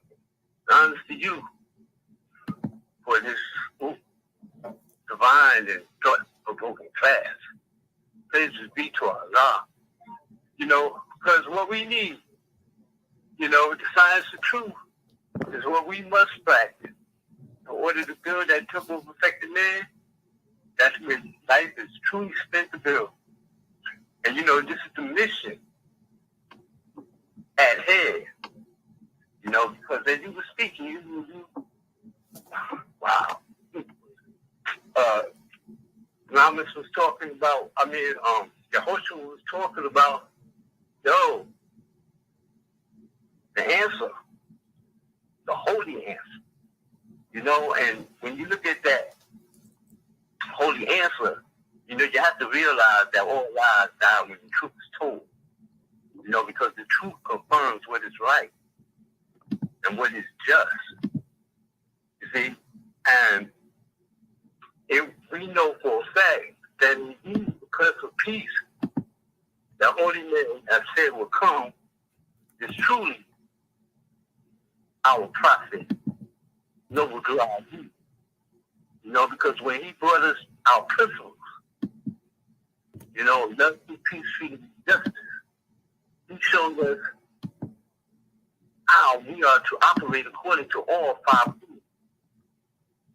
And when we study these 5 points, we'll find it within, and we will receive confirmation of the timing to our bad state that is above our neck.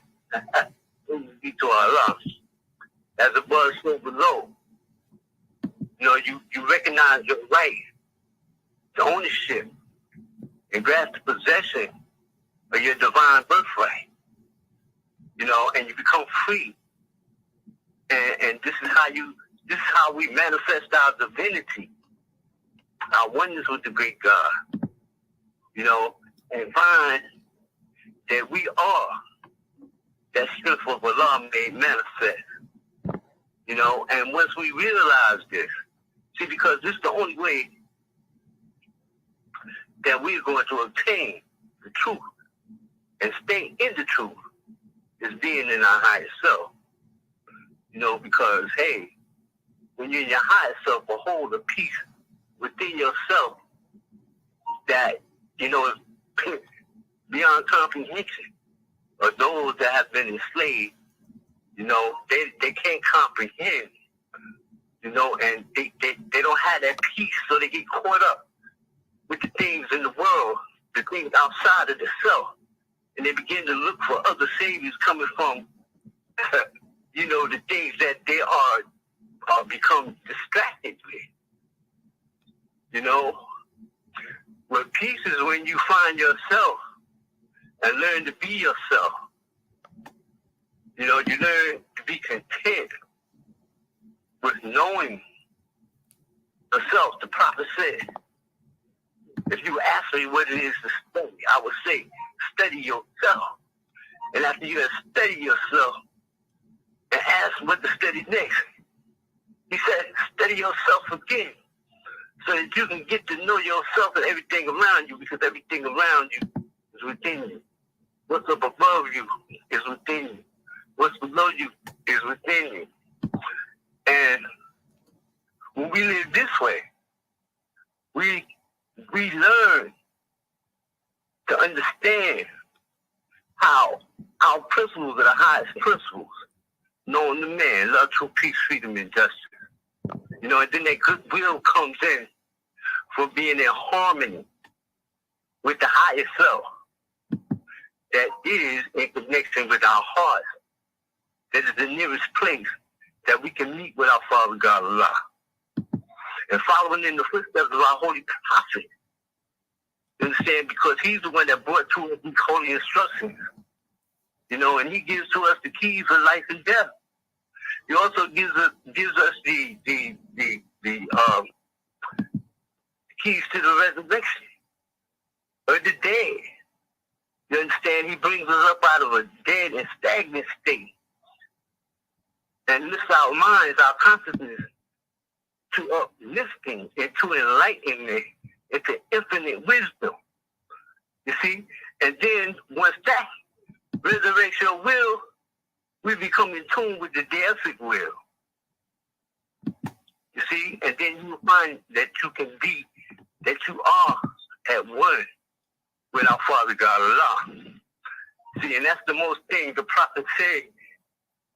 If I could just get you, if he could just get us to thinking, so that we can purify our thought patterns and get us to thinking about what is good for us. Our presence will be felt everywhere. And this is the highest plane. This is the highest plane of thought of a clean and pure nation. The thought pattern. You were speaking about food, like eating unclean food, and then thinking of negative thought patterns will always be a detriment to any nation of people. And these things, like, what you have mentioned, they was put upon us during the time of slavery. And this is why the names that allude to slavery are still around.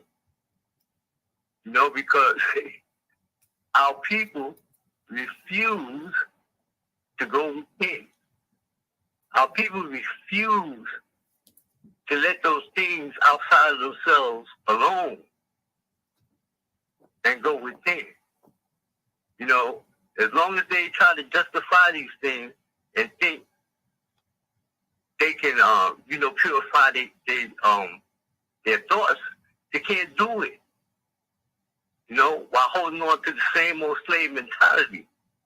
They will continue to wait on a mystery God to come and save them. While a prophet teaches us,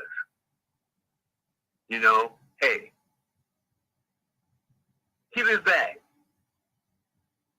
to those who invented these gods outside of yourself.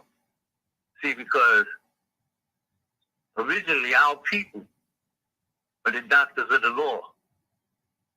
And when we live according to the law, we thrive and bring about a law that is right here within our descendant nature. That's why our prophet brought us Islam, why Islamism is our religion, and this is the presence of the great God Allah. You see, and through our divine constitution, we have a divine covenant between the Father, the great God Allah, through our prophet, for us to be this clean and pure nation. And the only way we can do that, we have to purify our thinking, our willing, our reasoning, and our understanding.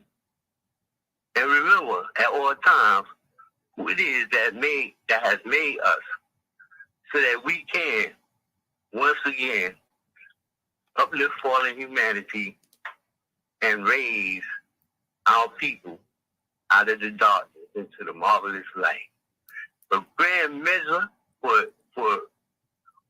you, for us, and for all to hear that this is a new ever time now, and we no longer go according to those names that delude slavery, because we have had a prophet uplifted from amongst his very own. And we are thankful and we are grateful. And gratitude for you for doing what you do. Praise Allah. Islam is without the schisms. Peace and love. And Islam for the measure, brother. Islam for the measure. All right. Praise be to Allah. I want to give honors to all of the Moors that spoke along the way. And I want to go into a lot in this time, most definitely to, my officials that's on the manifest, because I know they have a grand measure to definitely set out there. So we're going to go to our officials. And at this time, I don't know if the sister Alseta Moon L is on the manifest, because I know she about her father's business in most cases. But are you there, Sister Alseta?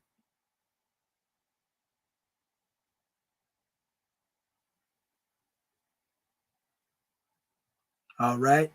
Well, our Grand Mufti is right here on the manifest then. So we're going to call forth our national Grand Mufti. I see you over there shining, Grand Man. Islamism without the schism. All that Moorish light representing over there.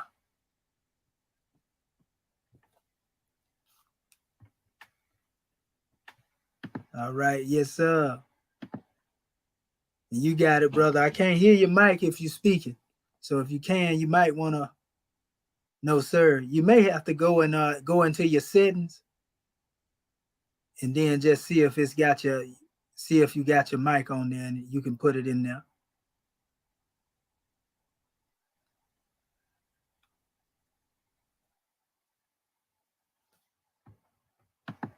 Yeah, we want to give honors to all those who showed up as well out there in our chat that's looking at us. Brother Marquis Selassie Ra, Noble Brian, we give honors to you, brother. SAW, honors to you, brother. Capricorn, Magi, Hezekiah, J. All you family that's out here tuning in, brother. I think that's Khan G1 Amin Ka. Honors to the family that's out there tuning in. All right. I think something going on with our National Grand Mufti. His audio. You can also do it through the phone too, Grand Mufti, if you need to, and I got it open over here. If you can't get on there, and they can definitely hear you through here as well. Can you hear me? Yes, sir. I can hear you loud and clear. It's syncing perfect too with the measure over here. You probably just gonna have to mute your side. Yeah, there you go. Okay, there you go. Now go ahead through. Yeah, you can go ahead through your phone, grandman. Okay. Praise the Lord. We rise, of course, giving our thanksgiving, adoration, worship, and praise to our Father God. Oh, we getting some feedback here. Hold up. I got you. Let me see something. What I'm gonna do, I'm gonna mute my phone out so I can just hear you, because that might be the problem. Go ahead, brother. All right, how's it now? Perfect. That'll work better than what we got. Okay. Once again, we rise, giving all thanks, adoration, worship, praise to our Father God Allah. Still get some whistling going on. I think that you got another phone on. You got another phone on in your house.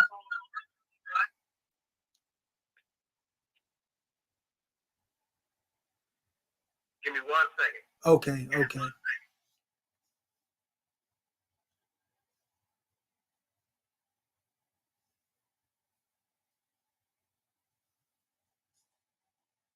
I know one thing, Rome, something else. They ain't built nothing to last. Goodness gracious, all this heavy technology, they still ain't figured out how to cancel out the frequencies yet. Yeah. But yeah, this is a grand drawing, family. We definitely got to hear from our officials. Islam.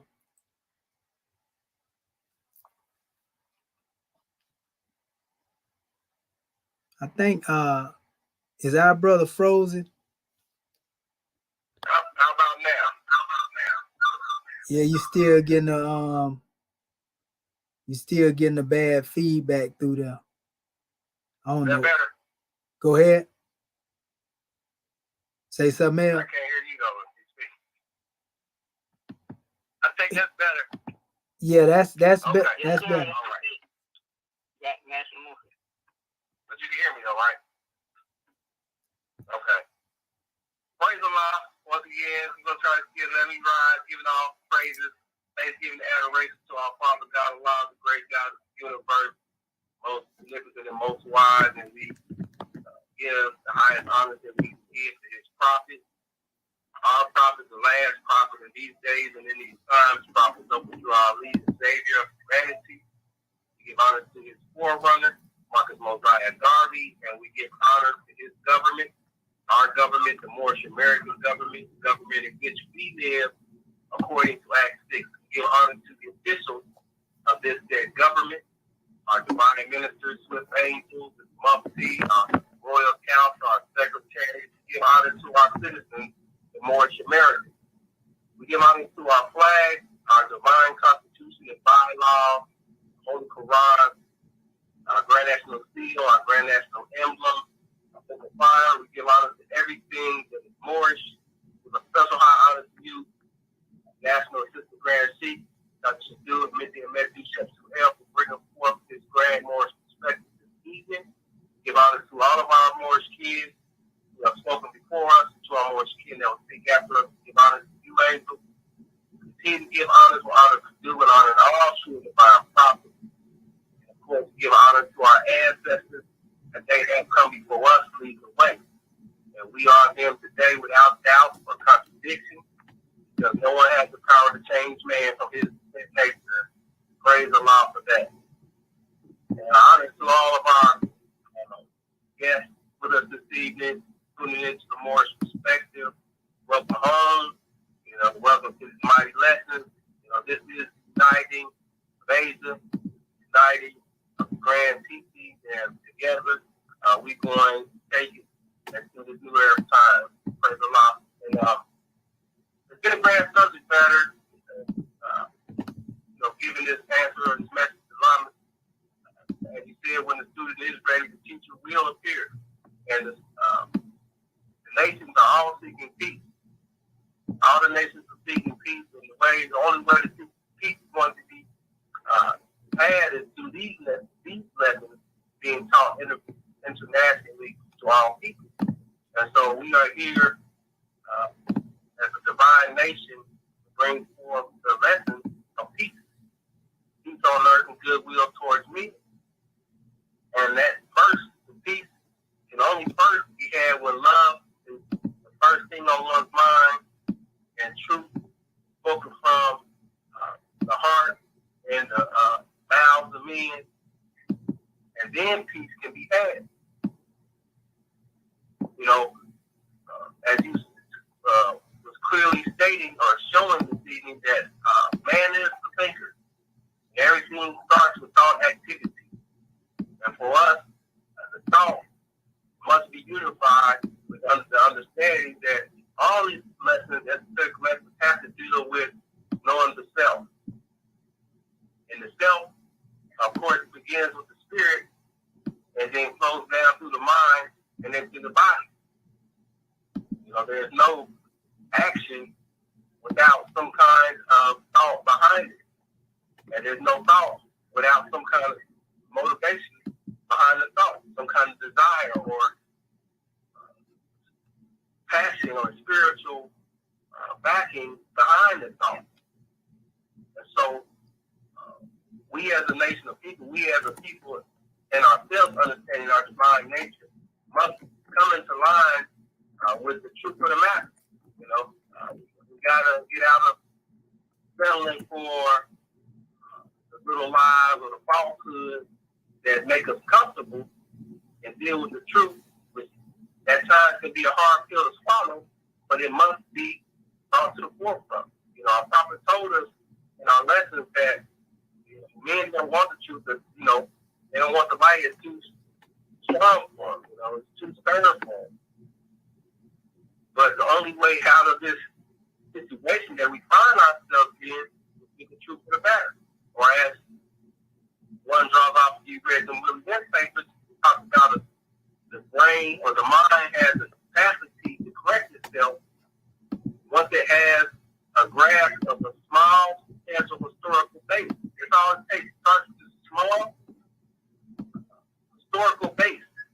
And once you got that base on, once you got a bit of that truth, and you grasp onto it, then you can start to correct thought patterns out of a slave thought pattern into one free man or woman, and then into the divine understanding. Because we are all children of one Father, the Father of the universe. No matter what name that you call him by, you're still talking about the same great God that created everything that was, is, and evermore to be. And so that's the truth of the matter. That's where we come to teach it. And all students who are here to learn the truth, are searching for the truth, this is where you can find it. Right here with these lessons. You know, we are not charging one for these lessons. You know, I want to ask you to tithe or to, find your way into your pocket in order to get these lessons. These lessons are yours in the first place. You know, they're really inside already, as you were thinking about. It's already inside of us. You just need to learn how to pull off the veil and see that what's clearly before you. So our lessons tell us that reflection is the business of man. The sense of his state is his first due. And so when you look in the mirror in the morning to correct yourself, you don't get mad at the mirror if you see imperfections or inconsistencies in your dress or how your face looks. You just clean the dirt out your eyes, you know what I mean? Brush your teeth, straighten yourself out and move on. And there's no need to get angry. And that's the same way with these lessons. All they're doing is reflecting the truth of the matter to our people. There's no need to get angry about it. All you got to do is see yourself in the truth, correct your appearance, and move forward in the day feeling good about yourself, feeling good about how you presented yourself to the world. And that's where we at, correcting the things that we find about ourselves that are not in order with the image that we know that internally we wish to present forward, or we know that represents us as a person, as a people, and as the children of God. got to do is, continue to study as you have shown us this evening, National Sister Grand Sheet, that if we study, everything comes to us. There's nothing being hidden. The only thing that's being hidden is the thought pattern that one must pay attention, that one must put forth the effort and the action in order to get the currency of wisdom. Because here in the Moorish America, wisdom is our gross national product. And so it is a currency, it is an energy that flows and enriches us. And if we would just move with that thought pattern of paying attention to what the lesson is saying and what is being brought to us by these divine teachers, by these ones who have come over the ages, these divine prophets, especially our noble prophet, Drew Ali. Because one thing we know about that is that they never talk about him, but everything that's being presented in this day is an offshoot of what he brought. Everything that comes with the liberation of our people is an offshoot of what he brought. And everything that's not has been destroyed because it does not have anything to do with the true salvation of the people. Nationality is the order of the day, the divine will of Allah in which we move about, is also where we got to find ourselves. Because that's how we found on earth. If you want to be in the jurisdiction of one who enslaved you, and that's where you're going to go. If you want to be in the jurisdiction of Allah, your father, then you got to move into his realm. And once you move into his realm and you stay able to that demonstration, then everything else, will come accordingly. Prophets of Allah will ever bless your dwelling. So gratitude for the class this evening and gratitude to you, Moorish America, all of our people out there for being here with us and giving us some time and attention, respect, and learning to love instead of hate. Love you. Promise you. Yes, sir. Islam and peace, grand man. Honor to you and the tribe. We already know the tribe thriving and well settled and equipped for the journey along the way. It's an honor to stand shoulder to shoulders with your grand man for a span of time that went by. 15 years, brother. Just that long, but time never was. Yes, sir. Islam, pardon self, Moorish Ken. I was actually speaking and I had muted out, so that brother could get through without the feedback. But thank you for letting me know you couldn't hear me. Islam. But yeah, we want to give honors to your Grand Mufti for all that you've done, the tribe, the young generation, the young and not yet born, and all that are yet to come. Praise be to Allah. Islamism without the schism. That's the teamwork, dream work, hand smash. I see y'all doing over there. Look at that. That's what I'm talking about. Oh, man, Moorish America. That's what I'm talking about, family. We give honors to you, grand man.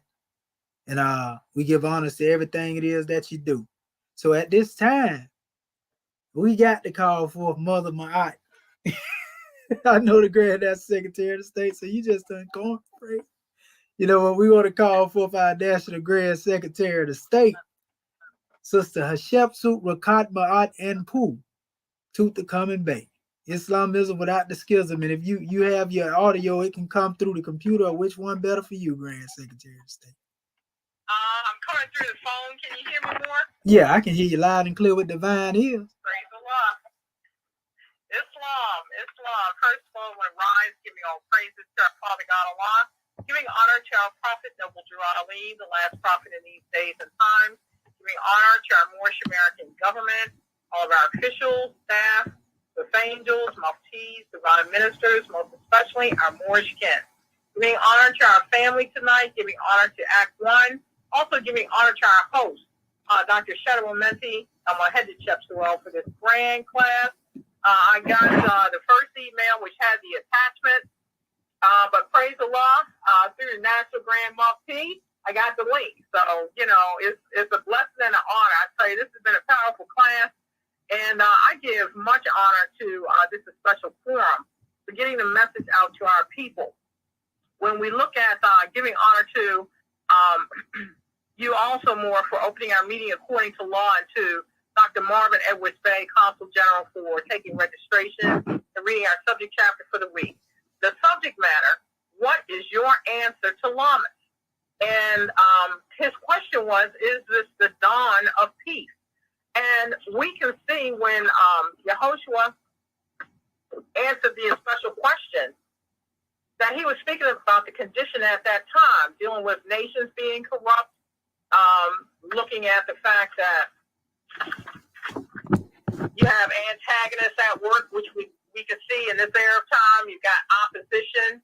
You know, when you try to bring forth the truth, you have those out there that want to try to put the light out because they don't want the truth on the scene. They're, you know, for whatever reason, you've got where the prophet even spoke about evil spirits incarnating or, you know, taking form in this era of time as well. So when we look at fires, floods, volcanoes, you know, hurricanes, tornadoes, all kinds of earthly conditions, we see also the state of nations being corrupt as well.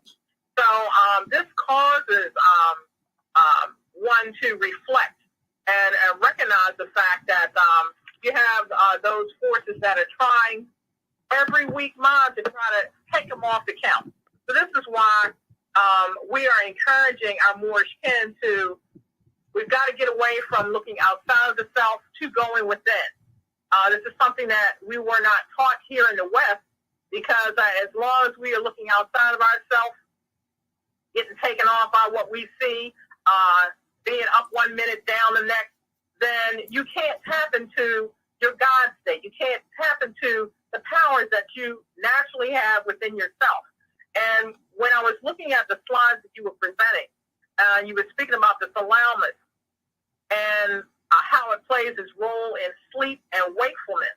And I was also looking at it from the fact that we have in our chapter dealing with Lamas and dealing with the state of consciousness within ourselves. And once we receive these keys of truth, then we have the responsibility to make it applicable to the self. It's also stated that one will tarry many ages until all of your lessons are learned. So this means that if we don't get it right now, we've got to come back and keep coming back until we master all of our lessons and unfold into that God state. And this is something that was very profound for me, because having come from background of Christianity, where we were told that one was born in sin, here, you know, in our Moorish American government and through the teachings of Prophet Noble Jalali, it lets us know that spirit man can never die. That spirit within each and every one of us can never die. But we have got to go through the special tests and lessons here on this plane, and also the plane of soul that you were speaking about: thinking, reasoning, understanding, willing, and remembrance. And it's up to us to apply the will. Are we going to demonstrate on the path of goodness, peace, and happiness, or are we going to demonstrate on everything that tears down and destroys? So the other thing that stood out to me was dealing with self-government versus sense-government. And we can see here in this era of time, a lot of nations are dealing with their special passions, and this is how they rule. What's in it for me, selfish self, greed, etc. But here in our theocratic government, it teaches how we've got to learn how to govern ourselves. We've been given the tools in the workshop of the mind that teaches us how not to get hung up by what we see with these physical eyes or what we hear. You know, it's easy to sit there and open the door and let our lower aspect in, as far as I can't stand this one, or look how they looked at me. Next thing you know, somebody's shot, and then you've got another life that's ended up in jail or dead. So we've got to get out of that negative scenario, which the prophet terms as mental slavery. And we are here to teach our people their nationality and their divine creed. You know, no one wants to continue to exist in a state of misery. You know, so the prophet brought us these keys that will be able to get us from that miserable state and focus above the neck, or in our higher self. This is that God state within each and every one of us. When I look at the question that Lamas posed in the chapter, is this the dawn of peace? And when I looked at the word dawn, it's the beginning or the unfoldment or the development of something. Now, Yehoshua stated it was the peace of death. And we know that death is a state of unconsciousness.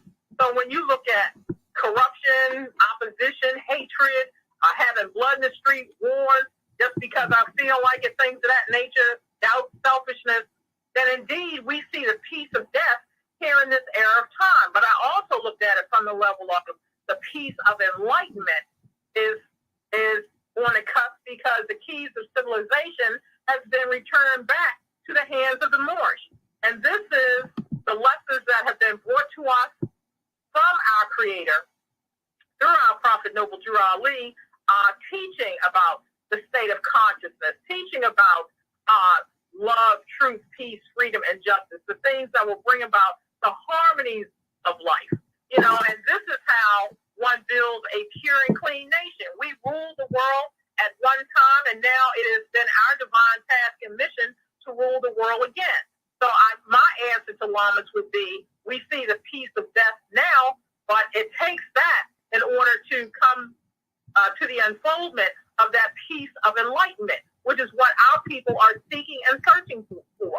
So the other key, the last measure that I wanted to bring forth is that resentment, anger, hatred, all of that is a part of the lower aspect of ourselves. That has a beginning and has an end, because evil is not requisite to man. So we have to let wisdom guide. We receive wisdom from various sources, from the revelations we receive from our Creator, from being able to receive lessons from our brothers and sisters, recognizing the fact that they have a God within themselves as well. And this is how you build. This is how you progress. This is how you be about your Father's work, which is what the prophets have taught to us. So we have a lot of lessons to be learned. Just this class within itself has so many keys that it causes one to go out there and do the research. Because in order for us to be able to teach these keys, we have to make it applicable to the self, so that we can be the message that we bring. You know, so this is what we're about, demonstrating, teaching our people, demonstrating love, truth, peace, freedom, and justice, because in essence, this is what our people and the rest of the nations of the earth need at this special time. So again, there's much wisdom to be learned. I'm still studying, and it's a grand lesson to be able to have a theocratic government in which to be able to share these lessons and these teachings with. So, and we're not just doing it for the self, we're doing it for the future guiders of the nation. So gratitude more for calling me forth. Grand lesson, much gratitude to you and all of our family with their listening ear. Peace and love. In Islamism, Grand National Secretary of the State for that grand draw, and praise be to Allah. We give honors also to our sister that showed up again, Lisa Nicole Maria Bayel. Gotta say gratitude for facilitating this class so we can be better informed about us. Peace, love, and light. Islamism, sis, and Islamism to all the brothers as well that have shown up. You know, this is the only government in which we can live. Come home and bring your talents to your Moorish American government. And if you want any literature, you know, reach headquarters at 434-676-1555. Again, that's 434-676-1555. And you can get all of the literature of the Prophet. You can get the Exhuming of a Nation, the Book of Fire, that you often see me teaching from, you know, in the medias.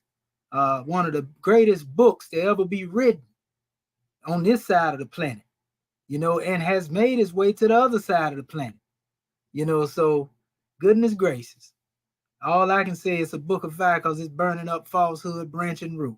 So Islam, we love our Grand National Chairman, Dr. Akin Acton Pert M. Heru, Tutankhamun Bey, you know, the last living adept to call us swift angels. Islamism.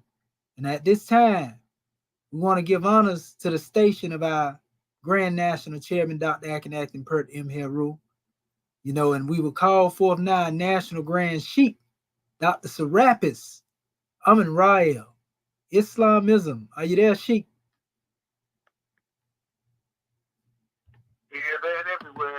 Oh, we know years, grand man. Serapis. Islamism. You just set the house on fire. We had to call the fire engine, put the fire out. Islam. Praise the Lord. You know that hurricane come through here this evening. Our grand Mufti and set that demonstration on fire. Love and holy zeal. So we have nothing else to say. We have to recollect those things on another day and draw from live love continually. Grand Secretary of State always in that book of wisdom, he comes forth and pours forth the wisdom for the nation of the earth to give one the drawing and the guidance of light. We appreciate you, Mr. Justice, mercy, love, and right. This has been a grand demonstration. See, as always, message that we can take out and share with our little ones. This is what I got from my sister, my grand Mufti, you know, bringing our children up to the extent that they are living the life. And being the message that they bring, you know, you'll find out who they are. All you have to do is watch your character, and it's going to shine through. The more it's known. This is why the prophet said, I brought you everything it takes to save a nation. Then take it and save yourself. When he said that, the prophet was holding up the Holy Quran, the Moorish Temple of America, and a questionnaire to show the books with which we would need to save ourselves. He said, children, you are at home. European is 2,000 miles from home, and he is going to have to take some water.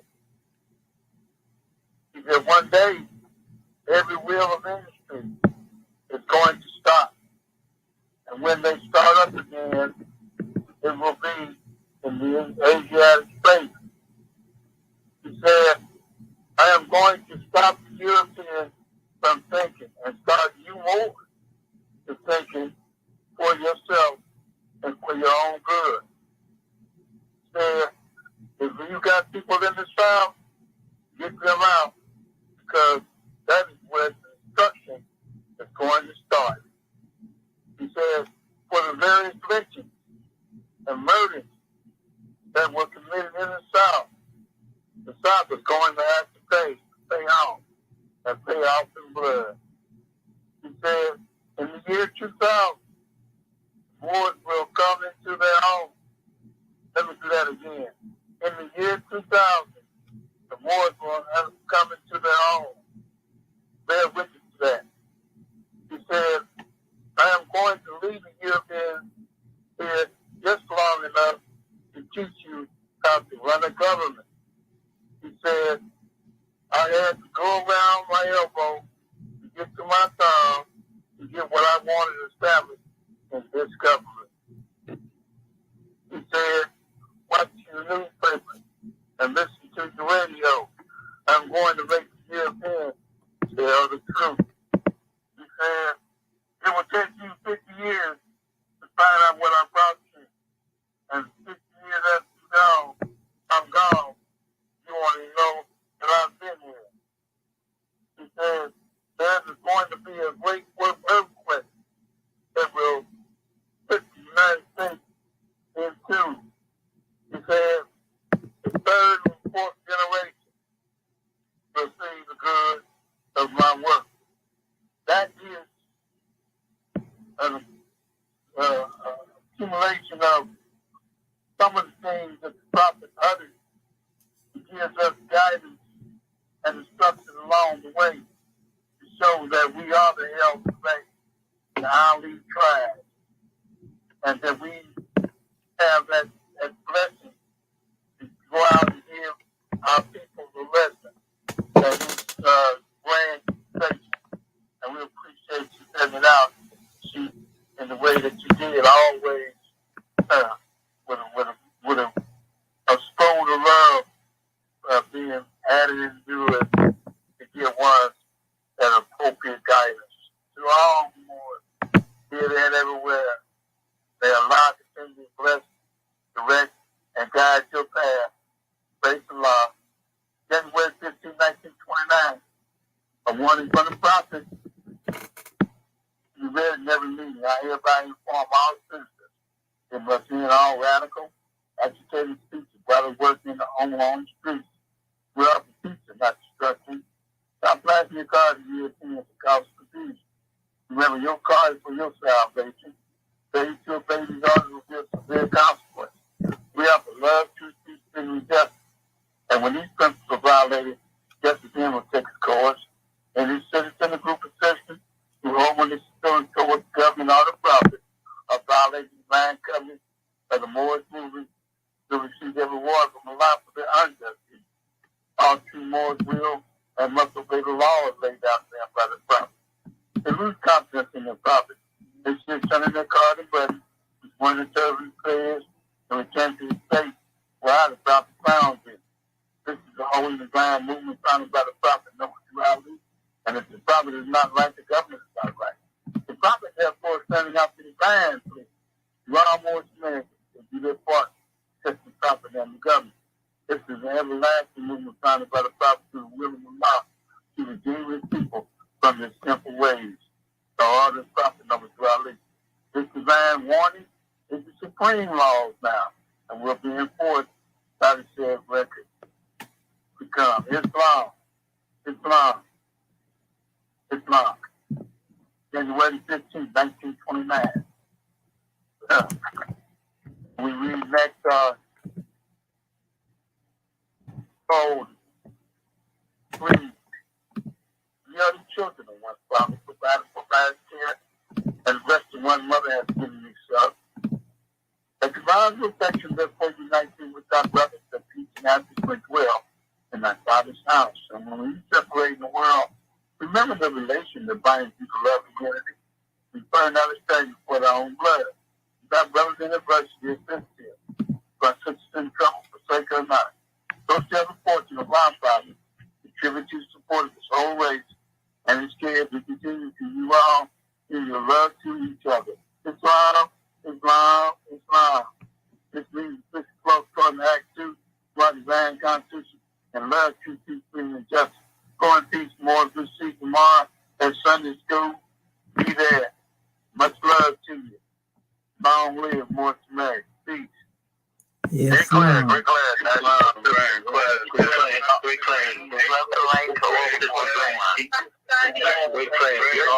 Oh yeah, Islam.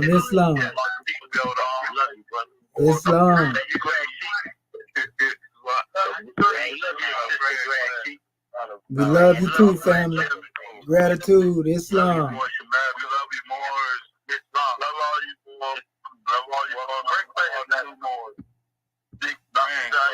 Great class. And don't forget to pay them dues more, especially folks over there in North Carolina. Islam.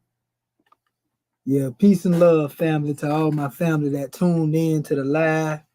And we give honors to all of you. And we hope, that more of our family can come into a consciousness of what we call self-determination and self-government.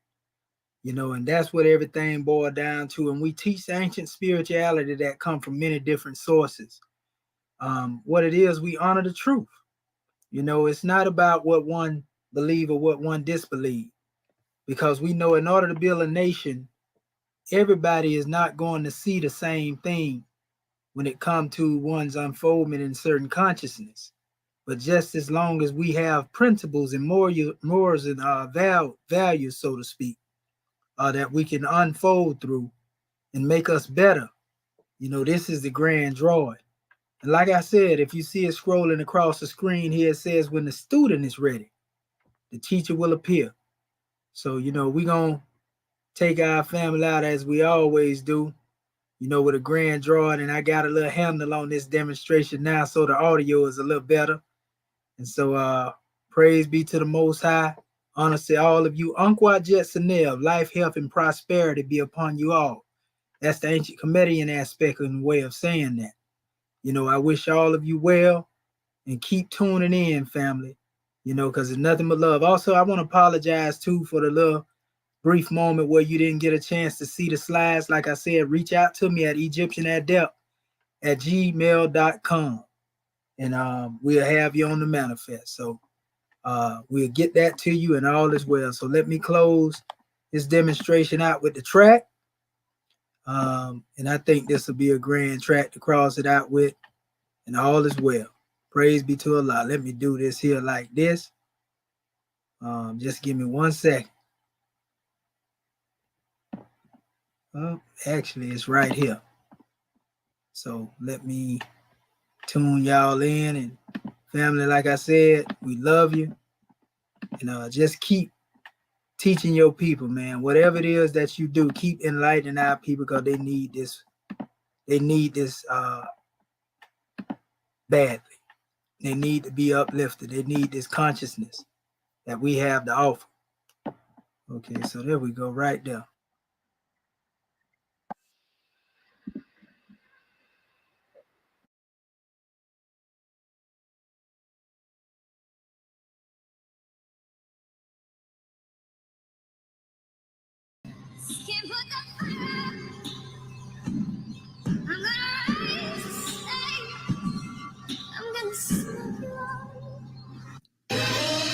Salute the Prince of Peace, he was the Prince of Strife. Our holy prophet gave his life a willing sacrifice. The seventh of the time, the book of seven seals. The circle seven made flesh, yeah, he lifted the veil. Conceived in trying times, yeah, the spirit was channeled. Allah's love thought, he was wrapped in the mantle. Egyptian priests in the east seen his star and rejoiced. They opened up the chambers, golden cords for horse. They spoke in many tongues and wrote in metal netter. Chief protectors of the creed, we know it's Shadow Netta, our leader long awaited, revealer of the light, long promised son, for the product of our plight, clothed in the flesh that men may comprehend, love and holy zeal sent to redeem men, the brightly guided one, seed of a Moabite. He took that sacred vow and became a neophyte. He took flight and ascended as an adept, as an angel, swiftness, fruition, third heaven uplifted, gifted with a vision to be active and not passive. I'm the phoenix, he rebirthed it, resurrected from his ashes. Hey,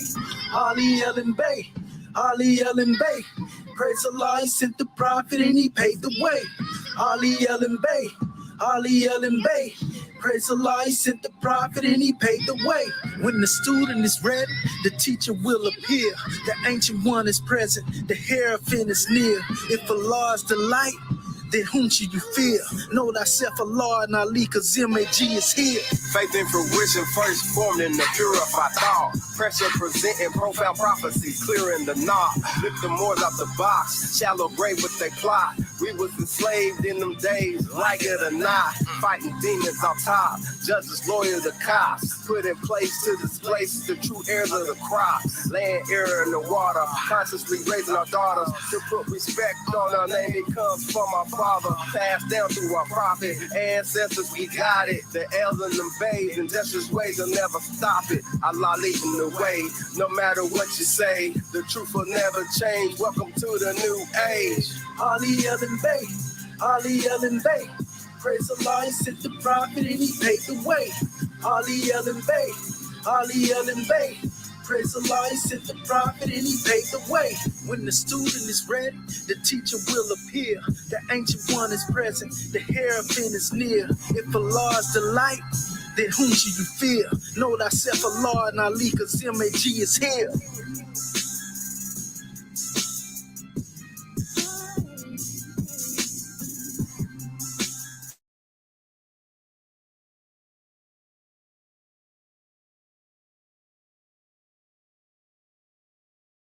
Peace and love, family. We love you. Look forward to seeing you again.